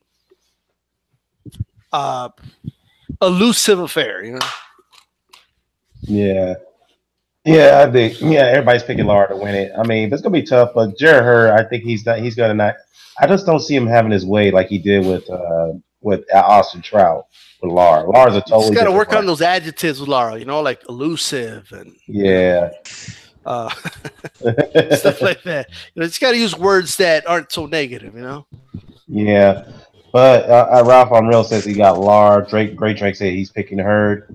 What else we got here? Mr. Doc says D-Style, Dan and Umar. Would the Holmes who settled back in the sport who beat Ray Mercer done better against Tyson? That's a good question. I think he would have. Well, the Holmes that fought Tyson only trained a week, of course. Yeah. I don't know if he would have won, but yeah, he would have done better. He couldn't have done any worse, could he? I mean, yeah. Yeah, I mean, I don't know, man. I don't know. That'd be interesting to see. That'd be interesting. I think he would have did better. I mean, that when he fought, the guy who fought Ray Mercer, he would have done better against Tyson. I'm not saying he could have won that fight, but he would definitely done better like he did when he got out of a 3-year retirement. Because that Holmes looked. Now, if it was a Tyson that fought Buster Douglas, yeah, and Larry Holmes had enough time to train like he did against Mercer, that's possible that he could have beaten Tyson for sure. Yeah. But Hop says that Peanuts and Crackers, what's going on, man? He said, speaking of Ray Mercer, was there any other heavyweight that had a better gym than Mercer? Yeah, Mercer had an unbelievable Tim Silva. Yeah.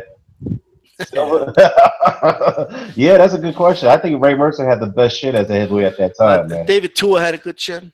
Yeah, Vander Holyfield, even blown up cruiserweight, had a very good chin as a heavyweight. Great chin, yeah. Yeah, he had an unbelievable chin.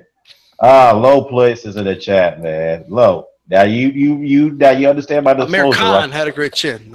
Yeah, man, chill out, man. I want to talk James Gale, man. All right, well, you chill out there. You understand my disclosure. I ain't dealing with no madness tonight. All right, we will keep it cool and calm. All right. James Gale. All right, get on James Gale. What do you think about James Gale? My man is doing what he's been doing. He got in Leonard Ellaby face today, and this is why he's at where he's at now. He cannot take constructive criticism. Everything's a joke to him. Even when he had his teeth knocked out his mouth, his eye was pushed in, his nose was broken, mouth bleeding, eardrum busted up shoulder. Even when all this happened in front of one of the biggest cities, New York probably, I don't know, New York isn't the biggest city in the world. I'm not sure. One of the biggest cities in the world. And he still seen it as a joke. It was laughable to him to be in that condition. You're not going to get any better. I can see Truax beating him again. I already seen Truax beat him once, and what does he do every time? He makes an excuse. Oh, he told Ellaby today, Badu Jack couldn't beat me with one shoulder, and then he turned around laughing like, no, your body's not lying to you, bro. The crowds, the people in that crowd booed you back to the UK. They're not lying to you. You got beat down, and your body's taking a toll. At least in the Porky Medina fight, he could stand there and land clean uppercuts, clean hooks. Where Medina didn't have a good guard, he could land punches flashy. Yeah. With Jack, he was just searching with forearms and open gloves. And I was one of the only ones saying, to be honest with you, they could stop the fight. Because the dude ain't doing nothing but getting years took off his career. And you saw it in that last round. He couldn't take no more. He couldn't take. Well, he got a lot of heart. He got a whole lot of heart in the ring. But that alone, bruh, it's done. He didn't change nothing with his coaches. If he win this fight, I'd be surprised. So are you telling us that you telling us that you had Caleb Truax win that fight? You predicted he was going to win that first fight. Are you telling us that? I said after that Badu Jack fight, I flat out said I wouldn't doubt if this man's career is forever changed. Now I didn't even predict the Truax fight. I didn't look at it as a heavy fight. I didn't expect that to happen, but I never expected him to win at the world level again. But to lose at that level and to still, he just joke about it. He's still out here laughing. He's still out here like shit. His face is forever. You can look at him now. His eye is still pushed in. I got a picture on my Twitter. The man's nose is still crooked. His jaw still has this swelling to he just took a beating. He took a beat, and they're gonna keep reciprocating because he ain't making no changes, and his body just ain't like that no more, man. He don't even like to get hit no more. He's fragile right now, and he got a right to be. It ain't too many people that box and take that kind of ass whooping. That kind of 12 rounds he took ass whooping. And people didn't see it until the last round. They said, "Oh, look at the knockdown." No, it was body work. It was precision. Carl Froch was calling the fight beautiful for Sky Sport. He's like, "Man, look, the power shots. You looking at the Gale do this club." He's like, Badu Jack's making fun of that. Look how he's hitting him. And it was a combination of an ass whooping. And that's the kind of shit right there in a fighter. I'd rather take one punch up across my head and wake up in the first, second, third round. I don't want no 24 rounds of ass whoop. Two rematch 24 rounds. I get my ass whooped. Nah. Nope. Take it away from me right there. Yeah, well, I mean, so basically, do you predict Truax to win the rematch? Is that what you're telling us? To be honest, I don't have no trust in either guy. I'm just gonna let it happen how it happened. I mean, okay. I mean, you see confident that the Gale's done. He's washed up. So why don't you just take a position? At least on the world. I mean, maybe he can turn back the clock on this level. We know Truax isn't world level. Maybe he can turn back the clock here, but if he think he's getting in with a George Groves, what's the Benavidez? He think he's going that route? Yeah. No. Well, let me ask you this then, because Keith Thurman, Fam Only's in the chat. What's going on, Fam Only? He said that, whoa, what happened to Thurman? Well, he got injured again. That's what happened. A left hand injury. And I'm just disappointed, Keith, man. I don't know what to say, man. I don't know if he's faking an injury because his fight's canceled. Yeah, so his fight's canceled. I mean, before that, we didn't even know who his opponent's going to be. I mean, I don't know what's going on with Keith, man. He only fought once last year. He was sidelined, after the Garcia fight with an injury. So now I don't know I don't know what's going on with him at this point, man. I mean, I don't know. I just think that the sanctions bodies need to get in on this, and look to strip him or put him in champion recess. Both of them. So what do you guys think? I mean, what do you think, Lo? I got two. As far as Keith as a person, as a boxer, he'll do what he want when he want. But as far as the WBA, they need to do their job, and they need to sit. I don't care if it's. I wouldn't say strip him. I would put him champion in recess. He did earn his titles. He has had injuries. Put him in recess, and then let him fight the guy if he wants to. They gave who was it? They gave that shit to Linares with the WBC, I think. So take the rules and do that as well. That could make for a good fight later. But the only thing else I'm worried about is the May 19th date. I hope they don't switch the rules on the date. No, they did. They canceled them. No. I'm talking about with because they share a date with Stevenson with Showtime, and I don't know if they gonna I'm waiting on Espinoza or some sources to come out and let me know. Are they changing everything around based on this dude? And I hope they ain't.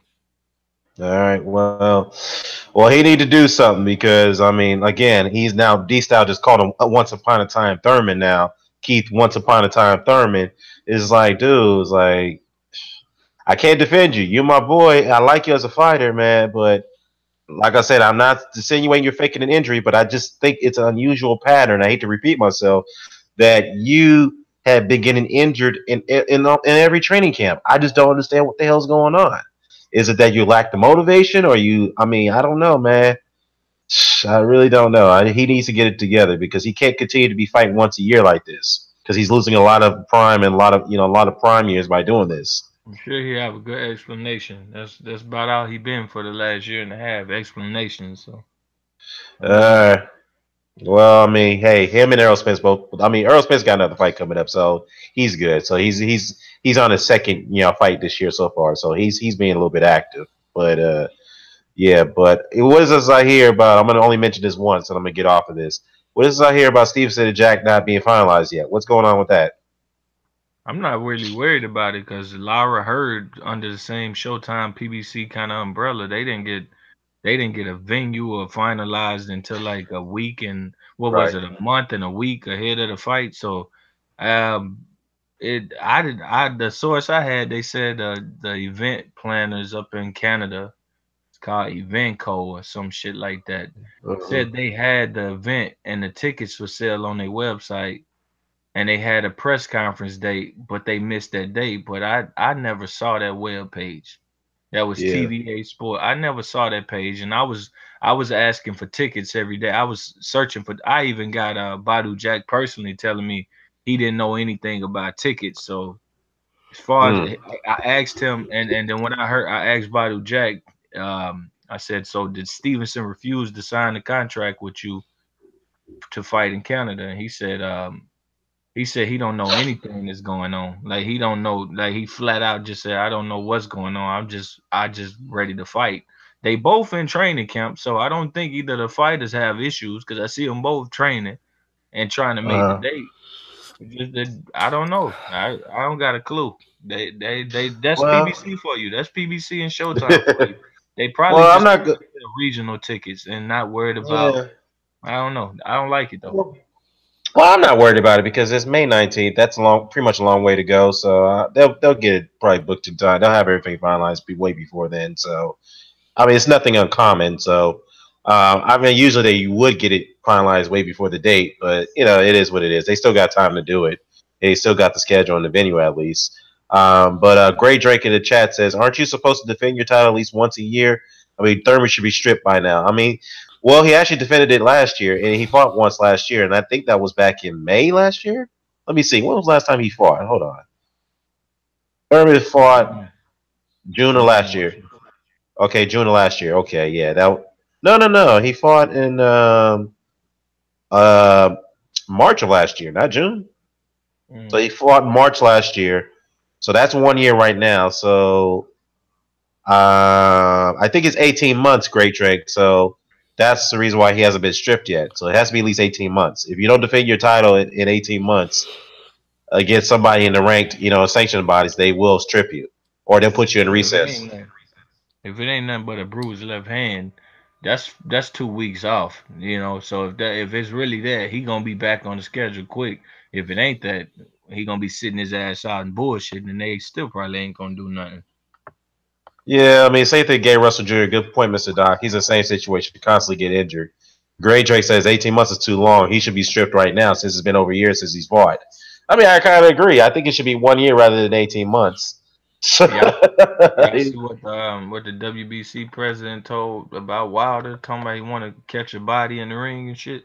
Nah, what did he say about that? He told him I'm gonna look real quick. I forgot exactly what it was, Well, but he why are you told him. doing that? Why are you doing that? What do you think about Golovkin, Spike O'Sullivan potential matchup? I don't care anything about Golovkin. All his fans, they ruined him for me. He's had Oh his Lord. chances. He's had his chances. No, he just had his chances, and every time he gets a chance, he's a 7-5 almost as dude. Look, man, Conor McGregor did better versus Floyd Mayweather than fucking Canelo Alvarez did. If people want to go telling me that Canelo Alvarez is some great and Triple G got the right to struggle with him, I don't want to hear it. Liam Smith was able to hit Canelo in the body. If Triple G ass can't, it's because he overrated and he learned a lot of bum beating tactics. So at the end of the day, Triple G ain't got no place in my heart unless I'm clowning his ass at this point. All right, he had every chance to prove something. He don't perform. He only fight well when it's those guys that's rated in the top 10, but you really don't even think of them as good fighters. David Lemieux. But for Wilder, this says Deontay Wilder wants to kill an opponent in the ring. When I'm the bronze bomber, I don't care. I want that on my record. The WBC president said, "This is a serious report which cannot be unattended, and if true, it goes against the WBC code of ethics." Now, I always mention, I always mention, I always mention how he throw them punches and he land on, and sometimes it's forearms and open glove. That like when him saying that, I could see why they say something because them the type of punches that'll do it. If you hit somebody with a fist on their neck, a forearm, open glove, that neck area, you can Pritchard Cologne somebody. Now his right hand alone could do it too. But when he throwing them punches and he constantly throws them like that, a lot of the times when he get opponents hurt, I could see Wilder got this shit in his head, man. They gonna have to change that. They gonna have to change. To be fair though, Mike Tyson used to do that all the time back in the day. He always talked about killing guys. He even threatened to kill Razor Ruddock. He's like, look, if he doesn't die in the ring, it doesn't count. I mean, that usually happens. I mean, Muhammad Ali, I think, used to threats like that. I just want to know, why didn't the WBC ever, suspend Ricardo Mayorga? Oh yeah. Ethics? Does anybody know what the type of stuff Ricardo Mayorga was saying? Yeah, he threatened to kill Oscar De La Hoya. He's like, I want to kill him. But it's kind of past that though. It's like I'm saying though, if you're really looking at a fight, if Wilder, and I hope it don't happen, 3 fights from now, Wilder cranks up a big windmill shot, and the shot lands like it did with Ortiz, a forearm right on the back of the neck. And it's not a kind of shot that he normally throws when he's trying to land a straight punch or a regular hook. If he kills somebody like that, that's not the same as I was putting hands on them. I could see what some backlash come with him saying shit like this. So okay, well, he need to clean it up, man. I think people will be okay. I mean, we don't have deaths in MMA. They kick each other in the head. I think we'll be fine. But as far as the WBC, I remember they suspended Ariola because he said a curse word. I think it was a word "fucking" or something like that. What was it, after a loss or a win or something? WBC got the rabbit punching rule. Got the that Pritchard Cologne rabbit punching rule, man. Okay. I don't know if Wilder's saying that because he know the spots to hit. And no, he say that just to in the back of the neck like that, man. You can end it. You can put them. Really like that. That's some dangerous shit. I mean, look at it. Wilder just say something to draw attention. That's all it is, man. Look, he's not the only guy fighter who said something ludicrous to say some shit like that. All right. Again, we point out Tyson. We point out Mayorga. Vargas even said the same shit to so you tell me a dude can't say I'm gonna kill him in the ring? No, not a dude. I'm literally telling you, we know this. They say Wilder is about to get wilder because they know he tries to finish wild. I don't think this shit is wild. I think this shit is on purpose. Yeah. I think it's on purpose. I think it's actually him throwing them and saying, I'm gonna hit you with something that's gonna hurt. But if somebody was to get hit with one of those shots and they body just starts seizing and everybody like, yo, he didn't even hit him with his fist. Why is his dog? These comments right here, they bite him in his ass, man. Or the WBC, the commission, somebody family gonna be suing them, bro. Well, I don't know about that. Fernando Vargas, when he walked in the ring, he did this when he was walking towards the ring to fight Ross Thompson back in 1999. He blurted out the words, "I'm gonna kill him. I'm gonna kill you, motherfucker." Walking into the ring, Fernando Vargas said that. Let me put it this way. Ricardo Mayorga, can we all agree that he didn't throw the most crisp, beautiful punches? No. Okay, can we not agree? He was a little, he used some rough tactics at time and rabbit punch at times. All the time he did that shit. So every time he says he's gonna kill somebody, and then after he kills them, he's gonna take their girl and have sex with them and show them what a real man is all about and all this other crazy shit that he said. Right, Ricardo Mayorga. Every time he ran his mouth, every time Ricardo Mayorga was like, "Yo, le voy a dar la madre a este güey y lo voy a matar." Like every time he said that, right? I'm gonna kill this guy, right? Like the WBC had nothing to say. This dude was their champion. Yeah, the IBF had nothing to say when Vargas started. Yeah, the IBF had nothing to say when Vargas started to kill his opponent. We watched the ring. So come on. He could hypothetically. So this hypotheticals. He could have killed somebody. He could have rabbit punched somebody and killed them. He could have, Maidana could have, kneed Mayweather in the face and killed him. And I guess in the realm of possibility, it's possible. But make no mistake about this. This is a WBC pussifying the sport, in my opinion. This isn't a gentleman's sport. This is a gutter sport, and it's always going to be. Yeah, but Keenan in chat, Jackson in chat said, "Hey, Wilder puts fear in his opponents when he says that he's going to kill them in the ring. That's all it is." I mean, it doesn't mean like 6 dudes carrying a casket. Like that's not what it means. It doesn't mean 6 feet under. I'm only saying, let's not act like we don't know he throws some big ass rabbit punches. Let's not. If I'm just saying, if that shit does connect, and it would be the same way with Mayorga.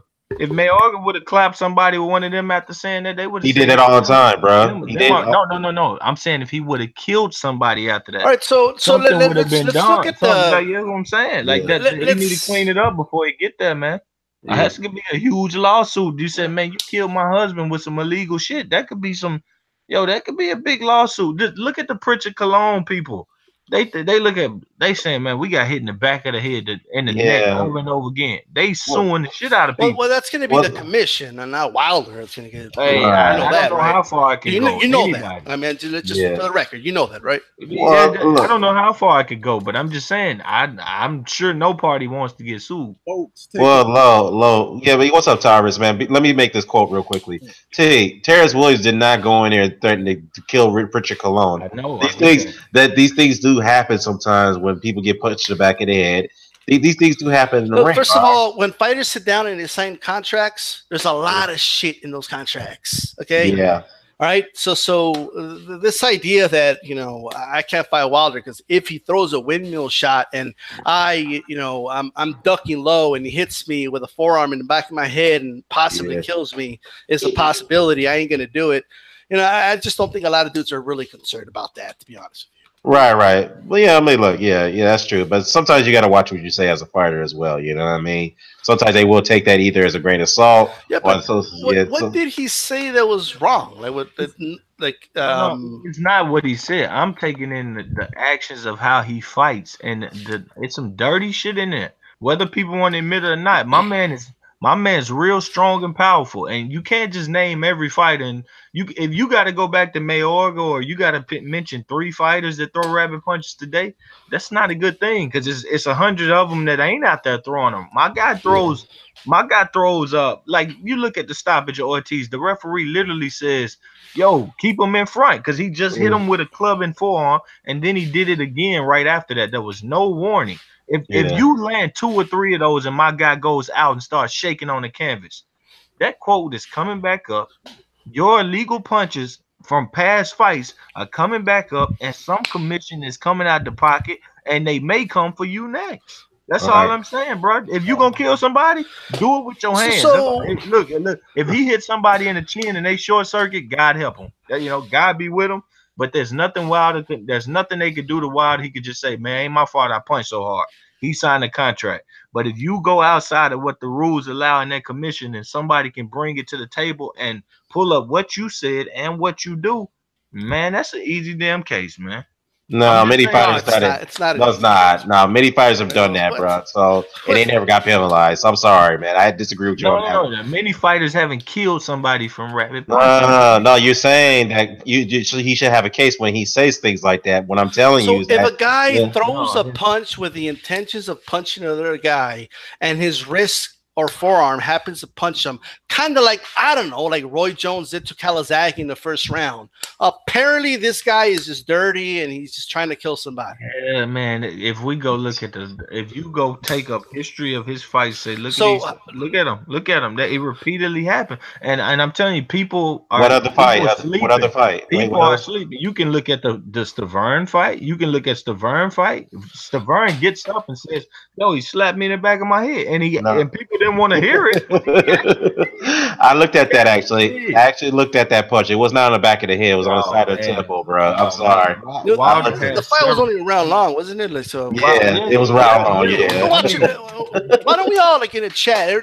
Let's all pull up that fight. Let's all watch that fight right now. Yeah, let's watch it. But hey, what's going on, Tarvis? What's going on, man? My whole thing is, man, folks are just taking this shit way overboard. Everybody's talking about, oh, Deontay Wilder said he's gonna catch a body. Deontay Wilder's said he's gonna catch a body in the ring. Yeah. Oh, okay. Well, yeah, you know, let me mention. But speaking of Renee Smirnoff, I'm sorry, go ahead, man. I'm sorry. Like, everybody's bringing up that one statement. Yeah. But if you really look at it, how many people have said, "Yo, I'll die in this ring"? Yeah. On the opposite end of the spectrum, I've heard Floyd say it. I've heard Chavez Jr. say it. I've heard Chavez say it. I've heard so many fighters say, "I will die in this ring." Arturo Gatti, which he looked like he was trying to die in the ring on more than a couple of occasions. Yeah. I've heard them say this. I mean, I heard Lopez praise, Frotch earlier. I mean, I remember Frotch hitting Darrell all day back in the head. You know? I praise Frotch. I think, but I didn't support that either. I get it. In this ring, that's the type of mentality they come into that ring. Yeah, that's not the point. The family of the fighter that you killed, though, they're not gonna have that mentality. They're gonna sue that commission. Well, that's the only thing I'm saying. But you're saying that if a fighter says things like that, they should be reprimanded. No, I have not said that. No, I don't care. No, but I didn't. If there's ever a case, what I'm telling you is this: if a fighter has a history of punching people in the back of the head, and he's saying, "Because I want to catch a body next," then I'm gonna. Has he ever been disqualified? I'm gonna put no, but he look, don't go. Look, if A side stuff wasn't there, maybe if he hit dude with the maybe not. But that's not the point. If you can go get tape and say, "Yo, this man, look at the history of this." So let me ask you this: I just saw it. Wilder throws a right hand. I don't care about him naturally saying it. Wilder throws a right hand. Stavern turns his head. And because it happens to hit him in the back of the ear, all of a sudden Wilder's a dirty fighter. Okay. Where are you at? Are you talking about the first knockdown? I just saw. I'm watching it right now. Okay, the first knockdown. I told everybody in the chat to pull it up. I'm not even talking about the knockdown point. Okay, I understand. You can go to 56 seconds left in the first round. Wilder throws a right hand that does not turn over. He basically slaps the shit out you with his palm and is in the back of Stavern's head, bro. Let me ask you something. No, it's not. It hit the glove. No, it's not. Yeah. Let me ask you something real quickly. Why didn't you say this when Stavern threatened to kill Wilder in the weigh-in? That's not Dan. I don't care about that part. You gotta hear the argument again. You're making an argument yourself. Well, it's the same argument because I gotta no. Does Stavern have a history of punching people in the back of the head? Does he have one? Doesn't matter. The fact is he threatened to kill the guy at the weigh-in the fight. He said, "I'm gonna kill you." Yes, oh Lord, it's a double standard, bro. He has two. Now, for me, I don't agree with the way the WBC is saying it. I never said that. What I'm telling you is, I look at Wilder's history and the way he punches. And him saying this, if Stavern had a history, if you're right, if Mayorga said, "I'm gonna kill you," and he's punching people in the back of the head, and then he kills them, then he got some issues. So I got a very serious question, because you can on one hand say he just throws a bunch of wild punches, right? But in the other hand, say he knows what he's doing. Like, he knows some like chop suey karate type stuff, where he knows what he's doing with that forearm. So is it like by design, like he knows what he's doing with that forearm, or is he just a wild fight? He just it's simple. It's simple mathematics. I'm long.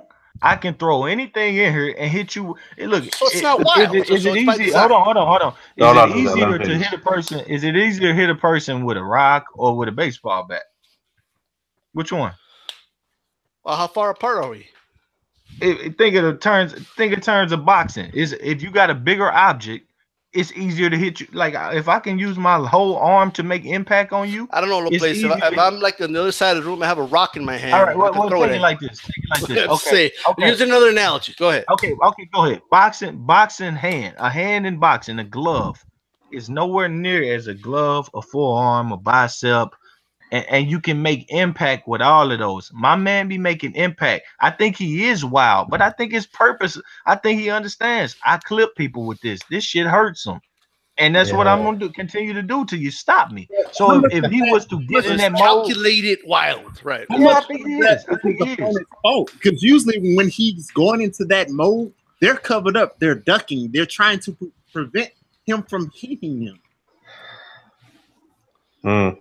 Well, I mean, good points, man. But I gotta say this, Lo. I don't know why you making an issue about this. I mean, I don't know why they make an issue with Severn said this or other fighters have said this in the past until now. When it comes to Wilder, it's a different story. You're making I just find that odd. Yourself. Hold on? Have you ever heard me? Have you ever even looked at Severn? You admit it's a double standard. Have you ever looked at Severn? Now, if this was Salido, understand? Understand. If this was Salido, and he said, I'm going to make your balls bust or something. I'm going to kill you by making your balls bust.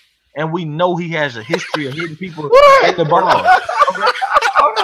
That's what he does. No, hold on. You know he has a history of hitting people in the balls, and somehow, some way, he gets in there and hits you in the ball 7 times. A man goes back in the back and he dies. It's not going to be the same if somebody said, "Yo, I'm going to kill somebody." No, it's not going to be the same. That history is going to precede them. And when you do, and when you look at the knockdown where Wilder drops Severn the last time, bro, he threw the biggest clubbing. Look, man, look, bro, come on, man. These type of punches, man. It's very simple, man. Look, boxing is hand-to-hand combat. Yes, there's rules. Okay, like I get that, right?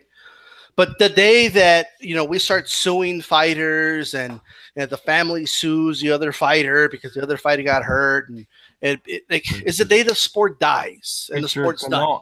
Exactly. That's why I'm telling you we need to clean up Deontay Wilder. No, because we've never had people whine about this. It's never been an issue. There's been dirty fighters since the beginning of time. Okay. Elbows used to be legal in boxing. All right, one at a time. Go ahead, D-South. There's more voices today. No. What type of? I mean, just think about this. So, what type of a pussy sport is it? Are you presenting to people? It's not pussy to use Of your course, hands it's to not. knock somebody Of out. course, it's not. But it's my turn to talk. All right, it's as simple as that. Right? What type of a pussy sport? Let me make my point. All right, would it be if we're like being like that? Strict about shit. All right, it's this sport. All right, it's of course you want to. Boxing is not a very natural thing. The way when you throw a punch at any angle, if a fighter turns one way or the other, a punch can land where it's deemed illegal. So I just saw Wilder throw a right hand where he was aiming it to the side of Severn's head. Severn turned his head. What is Wilder supposed to do? Just put the brake on midway and stop his punch from landing on the back of his head? Of course he's not. Okay, shit just happens in boxing.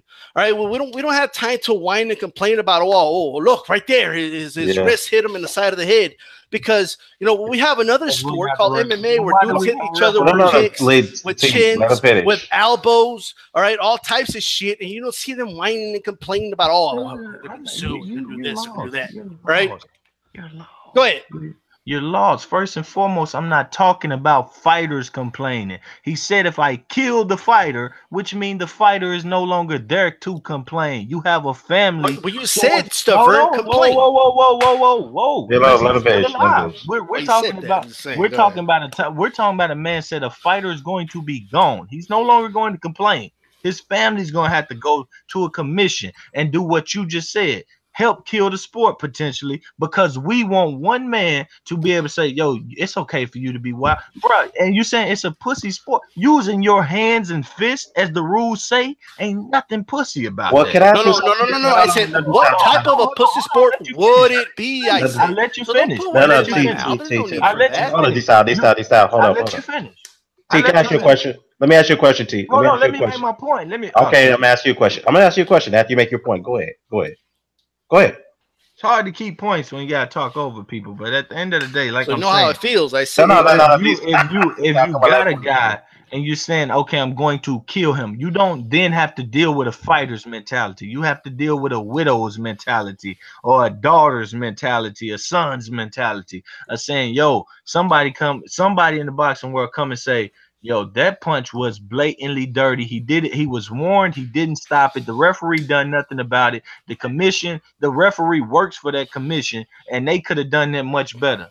There you go. I can't help that what they done in old times. All I can tell you right now is we have more eyes on us than ever. And it's okay to tell a professional. It's okay to tell a professional athlete to adhere to the rules of boxing to knock somebody the fuck out. If you're blatantly look like you're doing this stuff and you're getting how many deaths in boxing have happened because of wrist landing on the back of a hold on. If you can really go tell me that the Wilder Ortiz finish where he clubs my man and the referee then says, don't, he stops that. He said, don't do that again. And Wilder literally throws the same punch again. If you can tell me, hold on. If you can tell me that if Ortiz dropped dead and start shaking in that ring for them 2 punches, that a commission wouldn't have issues on their hand? Well, look, first of all, that's just a hypothetical because that didn't happen, okay? The fight's over with, number one. No, I know, I understand that, but it didn't happen, okay? First things first, who did Wilder threaten exactly to kill? That's not the point. It is the point. It is a point. That's actually the entire point of the conversation. In order to win something, you're making your own argument. It's nothing to win here. You literally know, like I said, this is nothing but prevention talk. This ain't trying to down Wilder. This is prevention talk. It is because, dude. Okay, hold on. I got something, brother. If we're talking prevention talk, this is the pain game. This is the pain game. This is boxing. Exactly.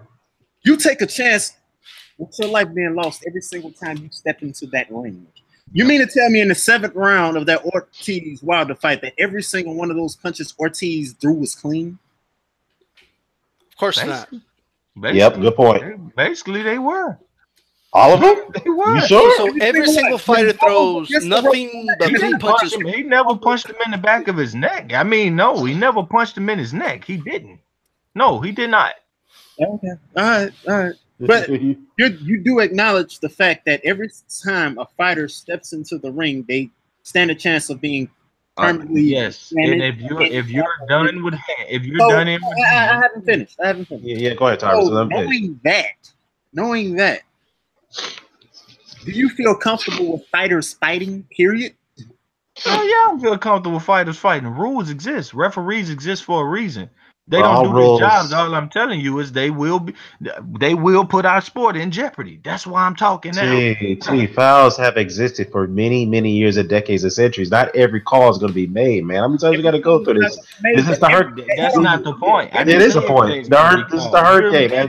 Don't, TT, let me finish, man. Like Tarvis has said, man, this is the hurt game. These fighters know what they're getting themselves into when they sign up for this, man. This is the choice they make. They understand not every rule is going to be followed when they're in the ring. They understand shit's going to happen. It's up to them to figure out how they're going to deal with it in that situation. Again, it goes back to my original point. I don't understand why you have no hoopla over this, because Wilder didn't threaten anybody particularly, number one. He just said something which you take issue to with. Fine, fair enough. But the fact is that why did you say this when Thurman threatened to kill him at the weigh-in? Going into that ring. Why did you say that? No. Does Thurman have a history of rabbit punching? Yes or no? Does he? Well, he does have a history being using rough house tactics. Well, come on. But the fact is that every fighter is not always going to be as squeaky clean as you think. I mean, wasn't Ali notorious for doing rabbit punches? Look, Foreman. Lewis held guys' heads down. He's not above it. Yeah, Foreman. I mean, Foreman's known to do rabbit punches. Not above it. If they killed somebody from rabbit punching, I'm pretty sure it'd been taken into account. Wait, hold up. Tyson notorious for using his elbows, threatening to kill guys every time he stepped in the ring with them. Yeah, Holyfield. So many kids. Yeah. In the kids, exactly. So once again, you're comparing elbows to your placement of elbows. You cannot compare that to being crushed in the back of your neck. You cannot do that, bro. You cannot compare that. All right, No. What about Look, for you to get hit in the back of the neck by a windmill punch, that basically means you got to be bending down kind of low. And in boxing, you're not supposed to bend down below the waist. So no, it doesn't. You could cuff your hand. You could cuff your hand over, and it blows you right in the side of your head, the back of your head, and that's an illegal shot because it's his job to be a professional athlete like others and turn their punches over. And if that does not happen, sometimes it's not going to look blatant as others. I'm telling you, I'm going back to Ortiz round 7.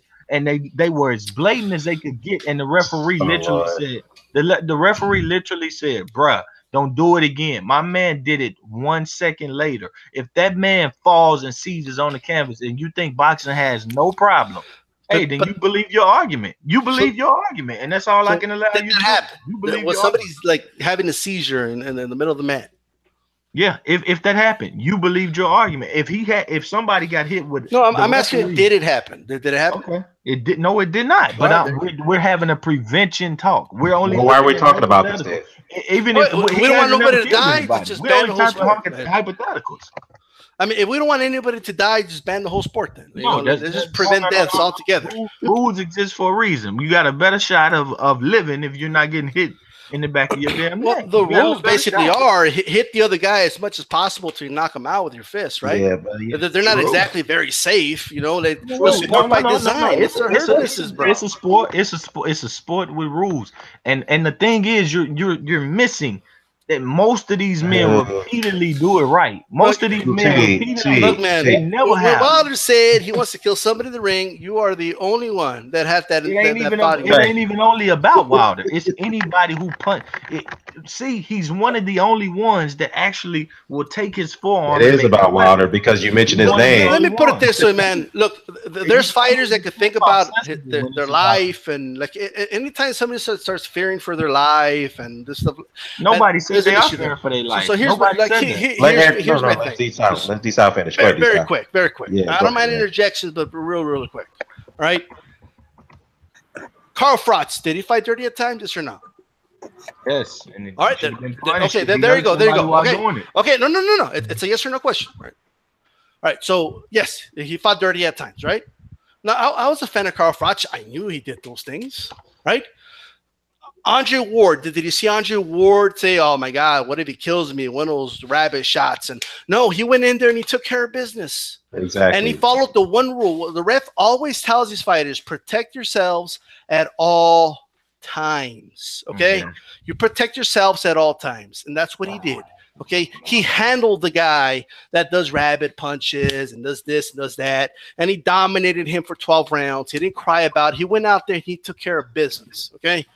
The guy that's going to beat Wilder has to go out there and take care of business. Not complain about, oh, look how he throws that windmill shot. And, oh, my God, those shots are so illegal. And, you know, that's not going to, solve, the Deontay Wilder problem that you got.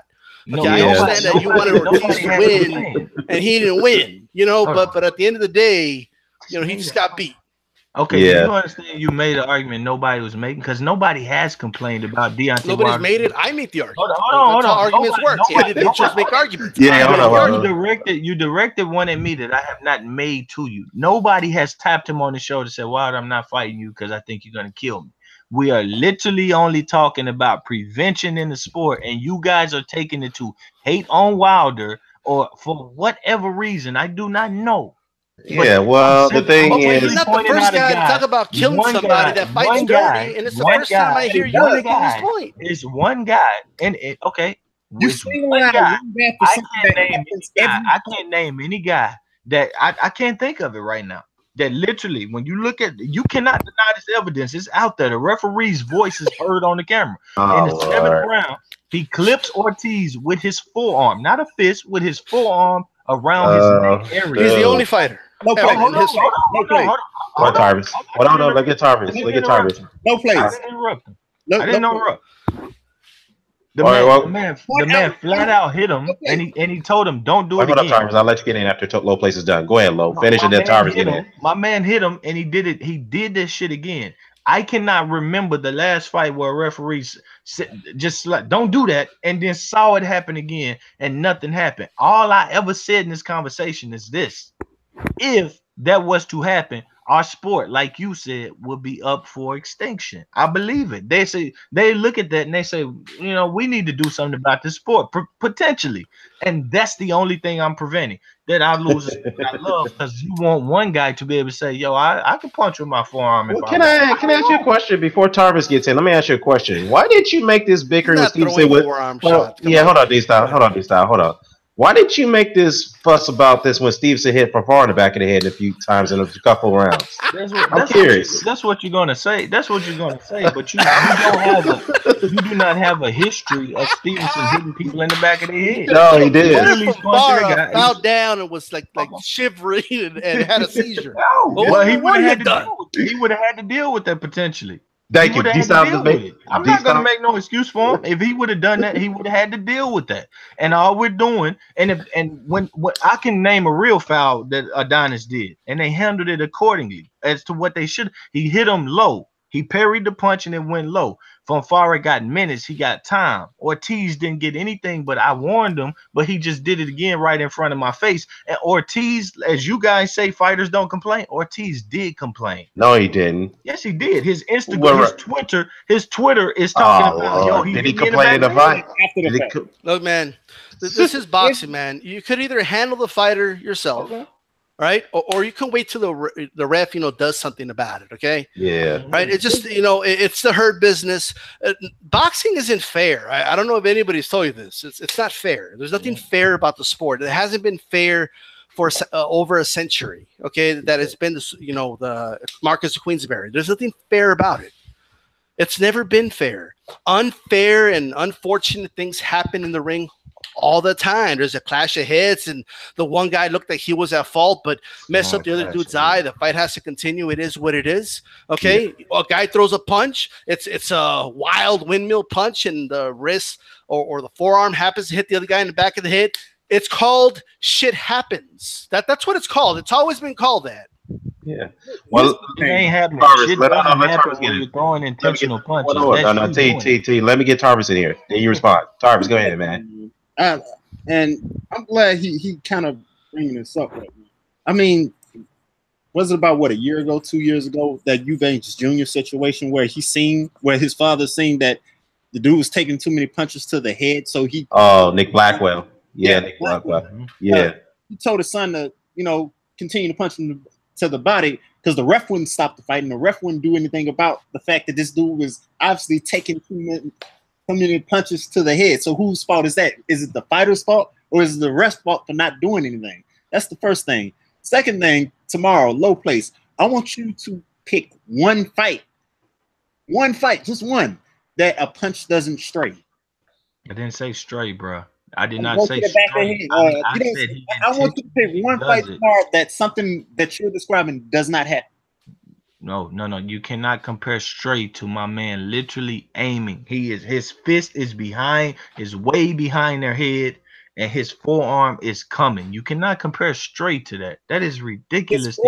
And another thing, let me answer your first question. You're right. With the Eubanks, he was punching them cleanly. He was hitting them with uppercuts. This man was walking onto. The referee didn't do his job. All right, and that's another. That's what I'm saying. His corner. Whether it's his corner as well. But the referee, doctors, all of them can be held accountable to say this fight, depending on whatever rules they got going over there. Because sometimes you can't. The ref can't stop it. The only person can stop it is a doctor or the cornerman. It just depends. Some places, whoever had the ability to stop that fight and didn't.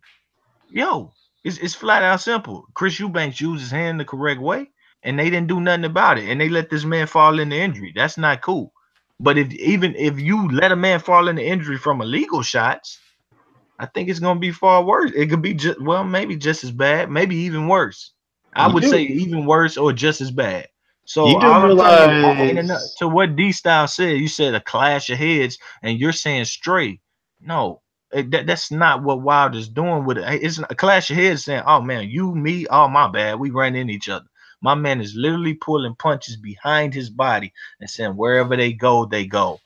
And it sometimes you rather get hit with inner forearm than his kick. And I don't know too many other fighters doing it. If y'all can tell me a fighter doing it today, make him the conversation, because you obviously don't think I can talk Wilder fairly. And I don't know where the hell that's coming from, but you can make the and the problem is you probably won't be able to find that other fighter that's doing that. Stevenson. bruh. What time do you want me to watch in Stevenson? I'm tripping on the fact that you would rather get hit by this guy's fist than his inner wrist. You have a better shot to avoid a fist than you have a bigger weapon of a connected arm, bro. You have a better shot. You know what? I missed one statement here. I want to read this real quickly. Keenan Jackson in the comment section brought up a good question. Interesting question. He said, "Look, Dan, which is worse, a wild unorthodox fighter or a steroid-induced fighter?" That's a good point. Good question. I would say a steroid. Both. But what is far more dangerous? I would say steroid-induced fighter. And I mean, the reason why I say that, because first of all, I know as long as I've watching this sport, I've seen guys get killed even within the rules. Get killed by clean punches, bro. Even within the rules. Now, as to D-Styles' point, man, these things are going to happen. Guys are going to get hurt whether they are within the rules or they're not, or they outside the rules. So you can't come on here and say that people are getting hurt because nobody's abiding to the rules of the sport. Okay, it has happened in the past, man. And the thing is, you're saying that we're accusing you for hating Wilder. Well, what I'm saying is that you seem to single him out every time something comes up. Especially what he does. I told you to give me another fighter that swings his arm literally behind his back, and you can't. You will say Ricardo Mayorga. No, today, Dan. Somebody doing it to see. You got to go there. Oh man, Lord. Stevenson, you go there. If you only can go to Mayorga. Right, Stevenson does it, dude. Stevenson does that. He would do. That's sad that you will bring Stevenson. My man throws punches like Wilder. Nobody has ever compared how they fight. Dude, Stevenson has ever compared how they fought. Stevenson doesn't fight wildly. I get it, but he does aim for the back of the head sometimes. No. He does. Look at the tapes. He does. So you would rather fight, you're saying you're talking about a Fonfara fight with inside fighting. Him and Fonfara both throwing shots, then they rolling over the top. And the guy, this is not what Wilder's doing. My man is pulling. He's from range. It's like a. Can I say something real quick? Yeah, go ahead, D-Stop. Go ahead. I'm gonna get back here. So like, we actually have a way to gauge this a little bit, right? To kind of gauge the danger of the wrist, all right? So, because boxing isn't the only combat sport I watch. I watch kickboxing and I watch MMA, where using your elbows and your wrists is legal. It's 100% legal to use those items. In the back of the head. No. Shh. Answer that question. No. Yes or no? Calm down. Of course, rapid punches are illegal. I get that. There you go. Okay, but my thing is, I've never, till this day, can you name me a fight where a dude finished the other guy off with his wrists? And which one time I seen fights finished with the elbow. I seen fights, finished with a fist. With a clean punch, I've never seen fights in that sport finish with a wrist. Ortiz was wobbled by these two shots. He was already hurt. He was hurt with a clean punch, and then the other two came in and say, "Let me answer the question, guys. It's never happened, okay? And if it has, it's very rare. There you go." Finish off. If it's part of the TKO sequence, then it's finishing you off. It's keeping you hurt. It's like they say, go to the body. You say, oh, the body shot's done it. That last headshot that he did, that wasn't everything. It was those body shots he sunk in. Well, man, if you throw a punch at a person, okay, it's that person's job to protect themselves. It's not your job I gotta make sure that this lands. If it wasn't your job, it wouldn't be in the rules to say you cannot. It's not you could swing a punch however you want. Let me ask him a question. Is there anything in the rule book that you have to punch in the correct form? It's in the rule book that you cannot hit with your forearm. That's not the question I asked you. That's not the question I asked you. The correct form is saying I make sure it ain't with my forearm. Make sure it ain't my inner fist. And make sure it ain't my bicep or anything like. So yes, there is a rule. There's no rule. Does it say correct form? No, it basically tells you what not to hit with, and as long as you don't hit with that, your form is correct. So why are you complaining? Because you cannot intentionally aim to the back of the head. That is true. Okay, I'm telling you. The referee felt Wilder had intentionally done this and told him, "Don't do it again." My man done it again. All right, this ain't the first fight. That was a heated exchange. What happened, bro? That's gonna happen in refs say things all the time. Hey, don't do that. Hey, watch out. Hey, watch your head. It was not an exchange. It was a hurt fighter, and Wilder said, "So ref has never told any other fighter, hey, don't do that." Yes, is that what you're saying? But that's what I'm saying. Our sport is refereed in sometimes a bit of a horrible way. And hold on. When we are under fire because of they shit, you'll see damn low place wasn't trying to do nothing but prevent. Instead, I looked at it and said, "Oh, he's hating on Wilder." I don't give a damn about Wilder. Wilder ain't gonna live and breathe with this sport to me, man. So what you're telling me is that we should just strip Bernard Hopkins of all his accolades because he fought dirty. He could have killed somebody. He could have really injured somebody because he would hit guys low when the ref wasn't looking. He would cover it with his body. Hey, you know what? Mike in the comment section got an interesting point. I forgot to mention I'm not on Rogan. He's an active fighter, Lo, and the fact is this guy is known to be a notorious dirty fighter in the flyweight division. And he's asking you, Mike from Pound for Pound Boxing Report, shout out to him. He's asking you, Lo, why aren't you complaining about I'm not wrong, wrong's the dirty tactics? I don't know him. I actually don't know him. Mike would know. In fairness to low plays, I don't know who the fuck that guy is either. I don't know. I'm not watching those weights, honestly. I'm not gonna do it. I'm not gonna watch those weights. Well, he is an active fighter who fights wild and dirty. Whoever's watching him and they're not saying anything about it. Okay, so what you're telling me that you love your marriage, are you gonna put it at risk? No, you're gonna step in and do things. Okay, look, man. Look, I get it. People legally die in the sport by way of clean punches. That's going to happen, and we're going to mourn. People going to say, "Yo, you gotta do something about the sport," and we're gonna say we're doing everything we can do about it already. They sign up to get hit with clean punches. But I don't think anybody signs up to say beat me outside of the rules. So why do you think referees say protect yourselves at all times? Why do you think they say that? That is a straw man, bro. Like this idea that they sign up for this, they sign up to be a prize fighter and they sign a contract to have a fight. That's what they do. Fight by rules. Of course they fight per the rules and they agree to the ref. By the way, they both say, okay, this is going to be the ref for the fight and all that. But my thing is this. If you want to, so you're telling me right now, because there's an old saying in boxing, and the saying is, turn it into a back alley brawl. Do you know what that means? Come, baby. No? Yes? No. Maybe? Okay. Turn it into a back alley brawl. Make it dirty.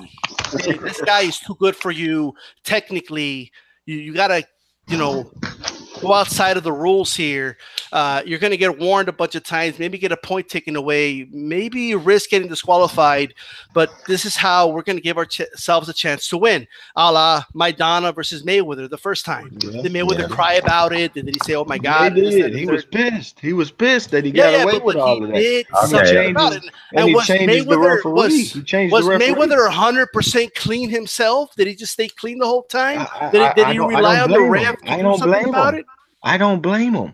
But at the end of the day, that's my point. He didn't say no, come on, ref. But that's not my point. I agree with you. I agree with you there, but that's not what we were talking about. We're saying if murders happen, if killings happen in the ring, if Maidana lands some of those shots and they hit in the back of the head and Floyd just drops to the canvas, and and a million of people that saw that, and they say, man, they going hold on, please, hold on. They going first take the next day. Well, Monday morning.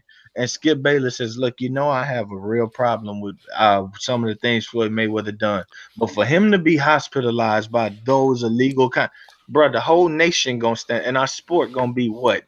In peril. All right? Just simple as that.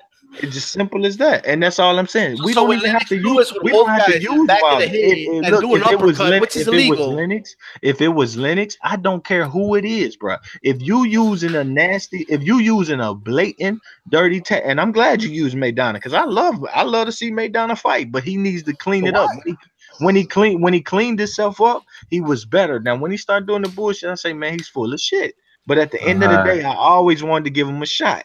But just like I want to see Wilder fight, man, you know, but bending Wilder ain't the rules is part of the culture of the sport. It always has been. So if you're not saying it's that, then you acknowledge that bending the rules is part of the sport. So we agree. All right. Hold on. He has conceded the point. I'm simply saying it's part of the sport because okay, we're gonna move on from these this. referees and the commissions have allowed it, but T, when they get themselves sued, you'll see. All right, T. I'm gonna end this. Bro, we're gonna the commissions move on. have. Hold Just up, real T. quick. Okay. Last word, then we're gonna move on to one more topic. Okay? The commissions that you're blaming for making the sport dirtier have actually made it cleaner. Okay, I mean, if you want to go back to days where Jack Johnson was fighting, right, and what Jack Johnson would do to those guys, or that's something completely different. Okay, it was a lot more roughhousing going on then than it's going on now. Right, so the sport is definitely safer now than it was then. They have. I agree to that. But what I'm saying is they have a set of rules, and for a certain amount of money, for a certain amount of prize fighter that come along his potential, they'll look the other way. But if something happens on their hands, they just put the sport at risk for one person. I'm not cool with that. I mean, Mayweather will use his wrist. Doing it right. He could have fucked somebody's nose up, and the bone inside the nose could have gone up the brain, and that was possible if he did that, to guys when he would use his wrist. So everybody bends the rules, bro. I'll leave it at that. Let's move on. Very good, interesting debate discussion. I really appreciate that. All right, I got one more thing I want to bring up here, and then we'll go from there. I don't want to get your insight on this one, Lo, and Tarvis, I want to get your insight on the breakdown between Joseph Parker and Anthony Joshua. How do you see that fight stylistically, and how do you see it ending? I'll start with Tarvis first, and then Lo. I brought this up earlier. I can only go by, and this is what I usually do. I just go by a person's last fight. Right? Joshua's last fight was against Thurman, who I think he sparred with for this training camp for this fight, right? Which was pretty smart to me. And Parker, I thought Parker lost his last fight to Fury myself, personally. But it's a different dynamic that's going to be in the ring. Fury did a good job of boxing off his back foot, sticking the jab out there, this, that, and the third. You know what I'm saying? Boxing around, milling around the ring. He's not going to see that out of Anthony Joshua. He's not going to see that at all. And Thurman gave Joshua problems with head movement in that fight, and that's why I think he brought him in. He's a Thurman is what, about 6'1", somewhere around there. He's not a tall guy as it is. I think Parker is like what, maybe 2-3 inches taller than him. Parker's going to be on the short end of the stick as far as like the reach category. I think Joshua has like a 7-inch reach on him, somewhere around there. So Joshua's obviously going to be trying to stick his jab out there. Thing is, by him planting his feet and by Parker staying at the end of that jab, all he has to do is be there, in my opinion, for at least 6 rounds. And then we're going to really have a real interesting fight on our hands, if you ask me. Because Parker's hand speed is not going anywhere. Parker's going to have the faster hand. He's not going to go anywhere. He's going to be trying to get inside. And we all know that in the past, at least, Joshua has had stamina issues. And the longer this fight goes, the more interesting it's going to be. I think it's probably going to end up being too little too late, so I'm going to take Joshua by UD. But I would not be surprised whatsoever if Parker either pulls something off or he makes it way more interesting than we think it should be. Right. All right. Sounds good. Very good points, man. Very good insight on that. I appreciate that. So, T, you want to get in on this? What are your thoughts on that fight? I can say Joshua did the right thing, dropping his weight, and he just need to do that throughout his career. He need to get his ass out of that weightlifting room and quit being a what's they call, a bender junkie or whatever they call them down here, where they like to bend the ball when they lift. I think Parker weight wasn't he lower too? He's at he came at 236, so that's not his lowest. Parker was lower, like 10 pounds lower, man. He dropped a lot of weight himself. They both did. Yeah, from his last fight, yeah, but he usually comes in between the high 230s or the mid 240s. That's typical for him. So It's the right thing for both of them. Better shape. Still gonna be big, strong, man. Two undefeated young heavyweight titleists. So I mean, I'm gonna let it play out how it play out and call the fight how I see it when I see it. I mean, I don't want to sleep on Parker. I didn't think he lost his last fight. I thought he was punking Hughie Fury, and yeah, I Hughie agree. Fury fought like one of the biggest cowards of the year. I mean, you got a chance to win a title, and the only thing you do is just go corner to corner and let a man just wail away on you. So Yeah, yeah, Parker got some credibility.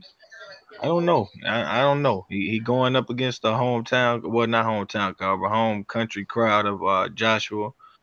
I don't know, man. I don't know. Both of them got more to prove. I feel more comfortable talking about them, yeah, fights down the road. But two undefeated yeah. heavyweight titleists, whatever. All right. Well, last question before I wrap this up. Alexander Povetkin and David Price. You see that as a massacre or a huge upset by David Price? They gonna do 81,000 in Russia with Joshua and Povetkin, man. Price ain't standing in the way of that. He's a bologna sandwich getting served up to an inmate. Yeah. Price Chan gonna let him down again. Yeah, man. Hey, yeah, he's a big betting odd here. Povetkin is, I think the last time I checked was 10-1, 12-1 betting favorite to win it. So yeah, I'd see. Yeah, this is one of the fights I will have to say it's a foregone conclusion. I mean, then again, if Pricey does win it, man, that's one of the huge upsets I've seen in a long time. But What's that stadium in Russia they talking about filling out? What's the name of that? yeah, they're building a new stadium in Russia. I think it's like 80,000. I think it's already built, or they renovated it, or something like that. It's Yeah, been renovated. right. But you know what though? I did mention on one of the on the earlier hangouts that the WBA was the only one that sanctioned this fight. Actually, it looks like the WBO sanctioned it as well. So Yeah, this is for like an international build or something like that, right? yeah. So it's one of their regional belts. So if David Price does win, he not only becomes the WBA mandatory, but he also becomes the WBO mandatory.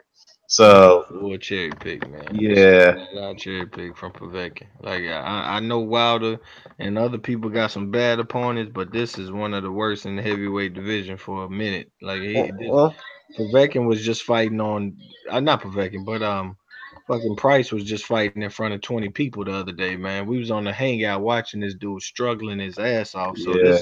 this might be one of the biggest cherry picks of 2018 as a whole.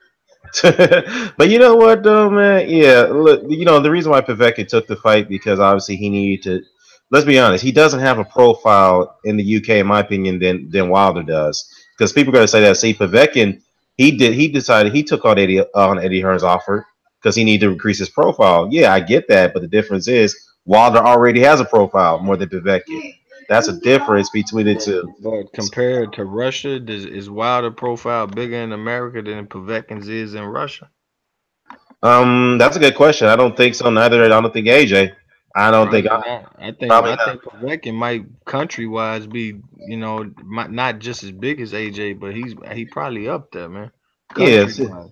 Yeah, he is. Regionally, he's a big star, especially in the former Soviet. He is. But yeah, I'm going with Povetkin by massacre. No later than 4 rounds, maybe 5, if that. But I'm looking at the undercard, man. It looks pretty good. Ryan Burnett's fighting. I mean, yeah, he's fighting, Pareo, and is mandatory for the WBA title. Josh Kelly's fighting Carlos Molina. Oh, that's like has Carlos Molina, even when he was IBF champ, has Carlos Molina ever impressed you about person? No, he's WB Lara. yeah. Some people say he beat Kirkley before the stoppage, which is questionable. Lara. He's gotten some pretty good wins. Corey Spinks, Ishe Smith, Kermit Cedron. Yeah, see, he's got a pretty decent resume. you know, so former champ, but the awkwardness, the style, man, it's just ugly to watch, man. That's why most fighters didn't want to get in a ring with Carlos Molina. I ain't seen a fight since the K9 fight, man. I Yeah. don't want to see him fight no more. I mean, they was playing hopscotch. I mean, they literally was like passing that belt. Like you want the belt, like you can hold it down for a little bit. I come. Yeah. But the thing, what bothers me about this is that Molina hasn't fought at welterweight in nearly 13, 12 years. Exactly. That's why I'm not interested in the fight. Yeah, 11 to 12 years. So I don't know, man. This could be very, very. What is this? Yeah, this is a very, very. I don't know, man. Maybe I'm gonna go with Josh Kelly, but this is definitely a big, big, major step up for him. I mean, I don't know. But Eddie Hearn's thinking of putting him in there against a guy like that. But hey, I got to commend Eddie Hearn for doing that. He believes in his fighter. He's Josh confident. Josh Kelly and that other dude. What's the other dude at 140? They got Josh Taylor. They making dudes like the boy with the braids over there, light heavyweight. What's his name? They making him look bad, man. They getting it in, and he just sitting around doing nothing, bro. Like them prize fights in the UK getting it in, and Frank Warren guy just sitting over there just on hold, bro. Come on. Well, yeah. But maybe they know something about Yard that we don't know. But to your point, though, he does have a regional title. He's ranked highly by the WBO as a number 2 guy, highly by the IBF. So yeah, if they feel that he's not ready, then why is he holding a regional belt? He should not be holding a regional belt. Give those regional belts up so that way people could fight for them to get ranked on the world level. And then, to focus on your domestic level opposition until you feel he's ready to go back on the world level. Because right now, Yard is on world level. It's just at this point, just no excuses, man. I'm just being honest. But yeah, other than that, you got Anthony Corolla. He's fighting Edson Ramirez. Like a 2-up fight. Prospect Joshua Buatsi of the light heavyweights. I heard a lot of great things about Buatsi. So he's up and coming. Yeah, so this is a pretty good card, man. I just we just kind of neglect this because of the Parker and Joshua fight is overwhelming it, but this is a solid card. It's just that when I seen that Molina Kelly fight,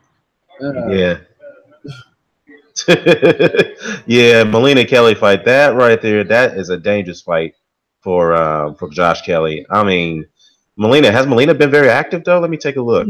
He hasn't, as far as I've seen. Maybe because he's just so. I don't know. Well, actually, he has. He's actually fought twice last year.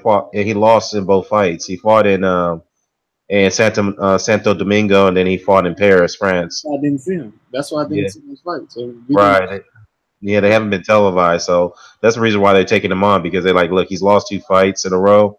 He hasn't really been the guy that people didn't want to fight back in several years ago. So, I mean, make him to come all the way down to 147. I mean, well, you know what? This is his. To be fair though, I'm looking at his. Jesus Christ, he's been dropping a lot of weight ever since light middleweight. His last few fights since 2016, he's fought at 147, 140. So he's been fighting between light welterweight and 154. I'm like, Jesus, really? Yo, speaking of weight, I gotta mention this video I saw. This dumb motherfucker said, if Anthony Joshua isn't drained, then how was Oscar De La Hoya drained? What? Goddamn precise, man. These fucking. Lord. I saw this clown ass title because he said Anthony Joshua dropped his muscle. Like Anthony Joshua, 36 years old, 37 years old. You know what I'm saying? He's obese because, like, considering actual weight, Anthony Joshua is obese. Who said to be 6'6" and 250 something, you're obese. So he said a man that's obese and dropping weight to 242, still obese, is drained. And Oscar De La Hoya will be like 5'11", 147, which is totally underweight. Dude, when did he become? I mean, when did he become a medical expert on weight, on gaining weight and losing weight? I mean, when did he get a degree in that area? I mean, please point that out to me. I mean, shit, he obviously didn't, because he don't even know. He don't even understand being obese, being underweight. Like this, I saw the title, bro. I said I won't listen to a second of this shit, but I saw the title. And I already knew where he was going, trying to give Pacquiao credit, man. Every time I heard Lord. Well, he needs to understand when you're over 200 pounds, that's a heavyweight class. There is no catch weights. There is no weight limit over 200. So he needs to. I don't understand why he's making a video like that. That makes no sense. Who said this again? Precise presenter. Oh, Yeah. That's why you can hear it. That's why you just don't. I seen the title. I said click on the video. Fuck no. Hell no. Yeah. No, that makes no sense. I mean, why would we even pay attention to bringing up that dude's video on my channel? First day, come on, man. Y'all gotta go see this fucking title, man. I ain't watching that. Nah, man. I mean, I don't know. I don't know what makes him think he's a champion of physics or anything like that, or you know, or chemistry, whatever it is. But I don't know, man. It's funny. It's funny. But anyways, man, I'm about to close this out. It's good to have you guys on. Low, thank you for being professional. I appreciate it. All right, and I want to give a shout out to Ben Umar, Charlie Brown coming on earlier. D Style that just left the hangout a second ago. Tarvis, man. Hey, man. Am I pronouncing your name right, man? Tarvis or Tavares? Tavares. Tavares. Yeah, thank you, man. Forgive me, I'm bad with names the first time. Hey, thanks for coming on, man. I really appreciate it, man. So you got to come on more often, man. Real talk. So everybody in the chat, I want to give a shout out to everybody. Great drink. Mike from Pound for Pound Boxing Report. If you guys don't know who Mike Wilson is, please check out his channel. Mr. Doc, as always. Great drink. I just mentioned you, great drink. Fam Oli, Hop, Boxing Square, Wing King 76. Damn, I got Fox Strike was in here a second ago. I see Fox in there. Damn, a lot of guys in here, man. I always get all these. 1224529, the female boxing fan. We Degree. Kiwi Box was in here a second ago. MBT Boxing. A lot of people up in here. Dwayne Jones, Chill Zoe. So thank you guys for tuning in. Until next time, we are out. So I'll see you guys tomorrow. Peace.